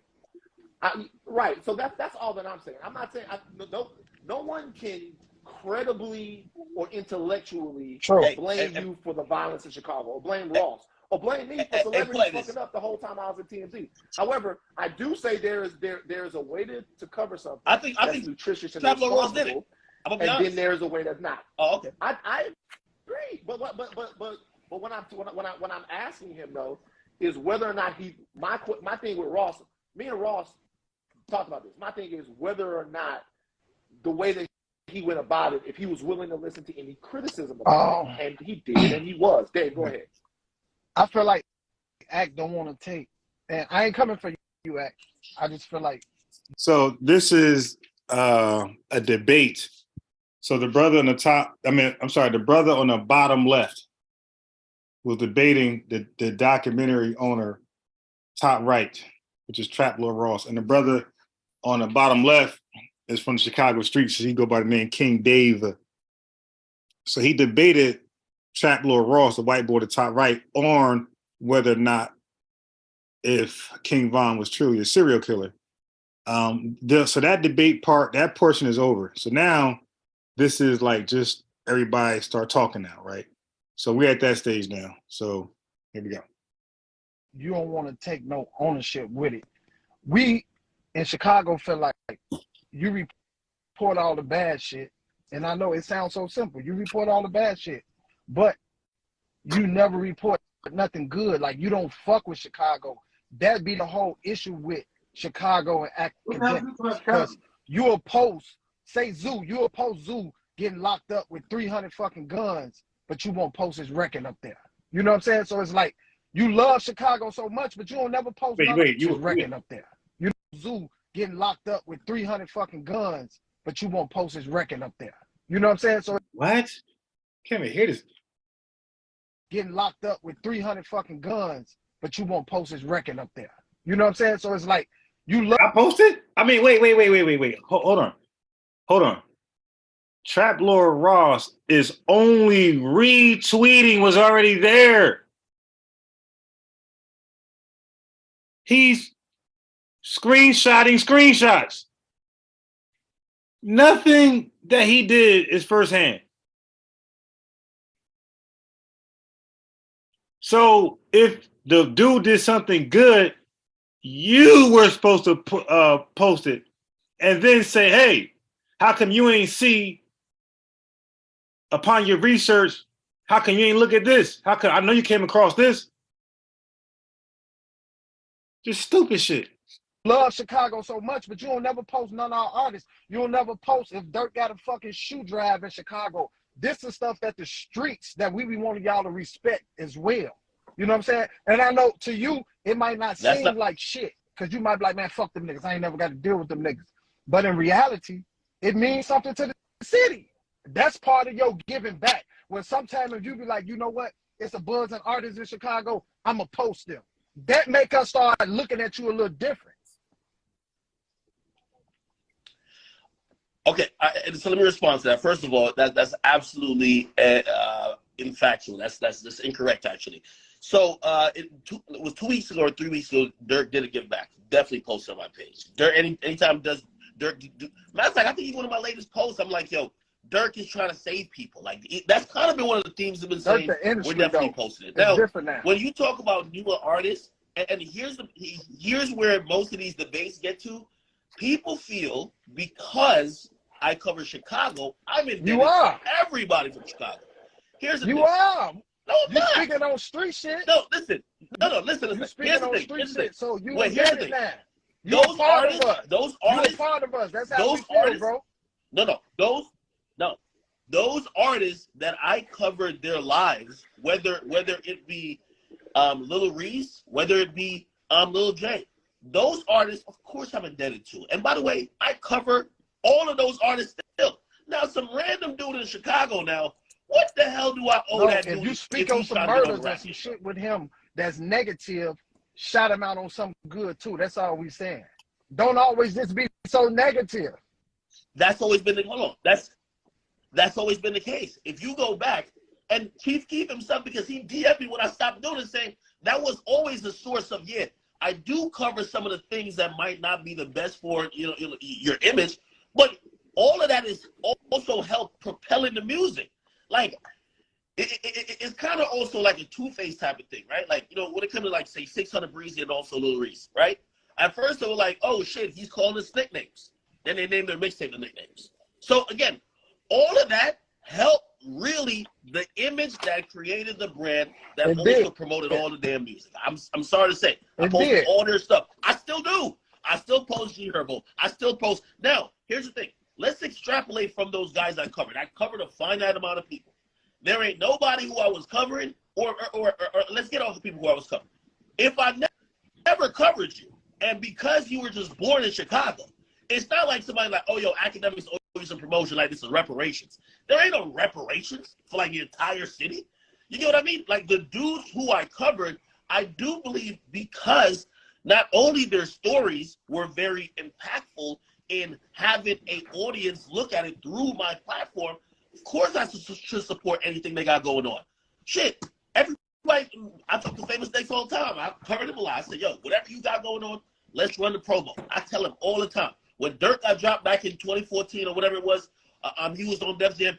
Dirk used to hit me personally. Yo, I see you streaming on Twitch. Let's play video games, because right now nobody's promoting my music. I always support it. Those are the people who I covered. Now, you can't just name some random dude who I never covered at all and be like, yo, he's from Chicago, you just owe us. You know what I mean? I feel like that's disingenuous.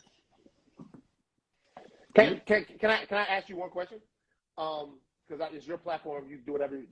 Do you feel like you owe anything to the Black community? I mean, overall, yes. Like, but that's kind of also a weird question. Hold on, that's a weird question. Just real quick. Hold on. Before you go, what do you feel? No. Hold on, wait. Just wait.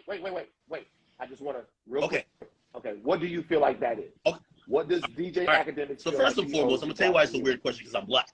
So basically saying you owe the Black community is also saying you owe the community that, like, it's basically saying you almost owe yourself as well. You get what I mean? Because I'm in the community. It's not when you usually ask that question. That's what I'm saying. That's a weird question to ask. You usually ask that question. It's fair to say, do you owe Chicago? I'm not from Chicago. But if you're like, you owe the Black community. Okay. No. I know. But okay. So let me just real quick. It's only gonna take a second. Like, what we're talking about, if you are white and you're looking at what's happening in Chicago, not just in Chicago, but anywhere else, there's a disconnection that you could feel to what's going on there, to where you would feel like I can cover that or do whatever and whatever I want, and it doesn't really matter. Case in point, TMZ. Harvey covers everybody kind of the same, but he doesn't understand that there are specific sensitivities when Black people are involved. So the people that were in the room, me, Raquel, now Lauren, they're the ones that have to say, hey, there's a specific way that this community kind of needs to be dealt with. So the reason why I would ask you that is because it would seem to me that if you're talking about how you would cover someplace where Black people are in peril or in turmoil, the question would be, does anything about who you are say, all right, let me look at this And by the way, and when no, you, I understand the question. When I hold on. When I ask you, I know, but let me finish. Saying that you're black, you being black is the reason why you would feel the need to have some type of connection or owe somebody in some way. That's the reason why. That's the thing that you'd say, okay, or not even in the way you cover them, but even in the way you listen to them. Even in, forget about covering, because you can make mistakes covering people, and we all have. But when they have a complaint, or when they have a correction, or when there's something that they want to say to you, the way that you would listen to them might be different if you feel some type of cultural or community. So I'll answer which is the most obvious, and again, I'll go back to saying but I'm gonna juxtapose it with my current coverage of even YSL. Like, I think my contribution, or part of my contribution, is the black community, showing that well, number one, it's hoping that some of this violence or genocide or some of the degenerate behavior try to solve it, because I know y'all must think that I'm this quasi non-black person. We all come from impoverished backgrounds, right? And it's okay, well, who said that? Well, I'm just Nobody saying. said that. So when I use my platform to showcase areas and places that I feel aren't clearly being ignored. The reason why I started the war in Iraq, I remember watching on the news. They'd be like, yo, at that time, in 2012, they're like, yo, oh shit, 4 people died, and everybody's wilding out for they're having think pieces for a while. Then I would look, or I'm just scrolling through news. I'm like, yo, 70 people got shot, and nobody talks about it. So I took it upon myself. Granted, not in the best way. Should have never used satire. I've always said it, but that was my way, and that's what I said about even Trap Lord Ross. Bringing awareness is actually a thing. Having these conversations, I just always say, why are we stopping this conversation? Bringing awareness of some of the things, for example, say if I didn't have money, but I had a platform. If I tried to bring to the attention that people were homeless in anywhere, you get what I mean, and try to get them help, I think that's trying to help the black community. I'm not focusing on what the fuck they're doing in Idaho, them white boys over there, because that's just not what I'm into. I'm focused on the regions where music and similar interests of mine are affected, and in those situations, if I could bring awareness to either a situation or a particular place. I'm telling you, man, we have become a permanent victim class. Where we want to be perpetual victims. We never want to be victors. We want to be victims. Out here doing all the killing and don't want nobody to cover it.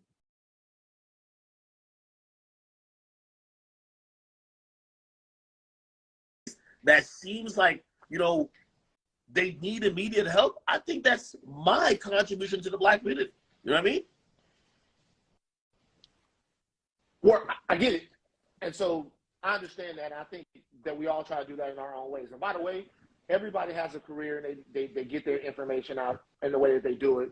And there's always somebody to tell you that you're not doing it right, or tell you that you can be a little bit better at it. That's just, everybody here is a semi-public person. And so you're going to take the good with the bad. What I would say is this, and then I'll give it back to Dave. I get that. And that's, to me, the reason why I've even talked to you about Trap Lord Ross before. I was like, yo, I learned about, in detail, what was going on in Jacksonville because I watched that video, right? And so that then made me actually reach out to people that I know that are from there. And I was like, yo, man, is it jumping that bad there? Is there anything that I can do? When I was up there with Dave, talking to everybody, when I'm like, yo, I'm like, what can we do? What can we do? You know what I'm saying? In order to do this. And when we come back to the record companies, I think that the record companies, I think there are all kinds of things up there that's going on. The record companies are funded the bullshit. What they should be funding is Pastor Corey Brooks Community Center up there in Chicago. They should be funding what Dave's got going on. They should be funding what Larry Hoover Jr. and GLC and all of those guys up there that we didn't talk to. They should be funding that. And of course, even though she mad at me, Barbie, Inglewood Barbie, and the things that she got going on up there. Relax, nigga. Inglewood Barbie. Come on, don't start that, man. For real, bro. Like seriously, bro. and everything.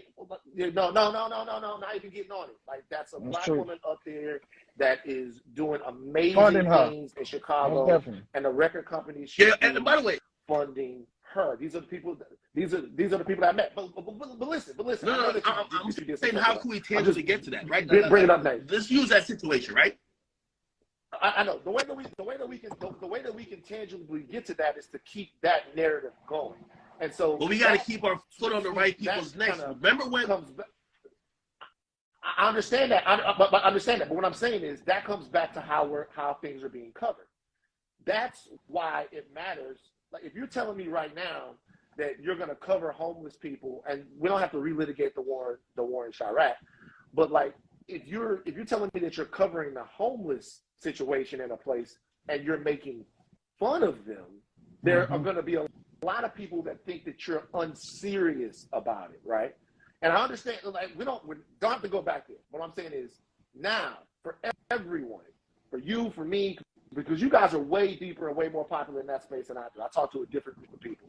We talk about senatorial politics and like socio-economic situations and all kinds of stuff like that. I'm like not in that same space. The question is, how could your coverage and the way that you cover something actually lead to an outcome that is nutritious for the communities that you guys realize are in peril? Like, is there any way to do more? And do you even feel like you have to do that? Because if you feel like that you have to do that, then there'll be questions that you're willing to answer, and there'll be conversations that you're willing to have. And then I want to get Dave back in here. I don't want y'all to get to arguing, but I feel like Dave is the only one from Chicago, and he ain't talking that much. Again, I'm not from Chicago, but I see a path to actually having some tangible things done, right? But I think conversations like this, and because it always stops like this, and then we start over again till we get outraged again about something that stops at that journalist or the media personality or the content creator. So this is what I believe, right? So remember a couple of years ago when, like, everybody was just calling out a lot of these companies to be racist. And all of a sudden we had UMG, Sony Music, and obviously Warner Music. They're the big three that own all the music. They own about like 87% of all music, right? And everybody ponied up $100 million. They said, here's $100 million to black people. We don't know where that money went. We don't know where it got allocated to. Back maybe like a year or two ago, I made a personal donation to like Inglewood Barbie. And by the way, like, obviously, Dave probably got his own things going on. Having some funding from the people, right? Not necessarily like, I might be decent off, but like these record labels, you could actually put them in a position where they have to give back. I think they watch these conversations, and even though we might mention that, who the real motherfucker who's actually benefiting is not Capital Ross with a video with 1 million views, is the person who's actually making billions off of this. You could actually force them to at least put some resources back in the community that care about it and actually move around with it. Here's the thing. I am all the way in like, again, if my platform could be used to make that happen, I would love to do it. That's why I'm on here saying that. But you know what happens? Everybody else is going to be like, nah, nigga, it was you. You gave niggas nicknames. We're going to stop at that. That's the bigger fish you got to fry. It's like basically being mad about the laws of your city, but scared to go to one of these council meetings. Like, you don't even want to show up in politics. Yeah, you could talk about it all day, but if you want tangible results, maybe if there was, different allocations of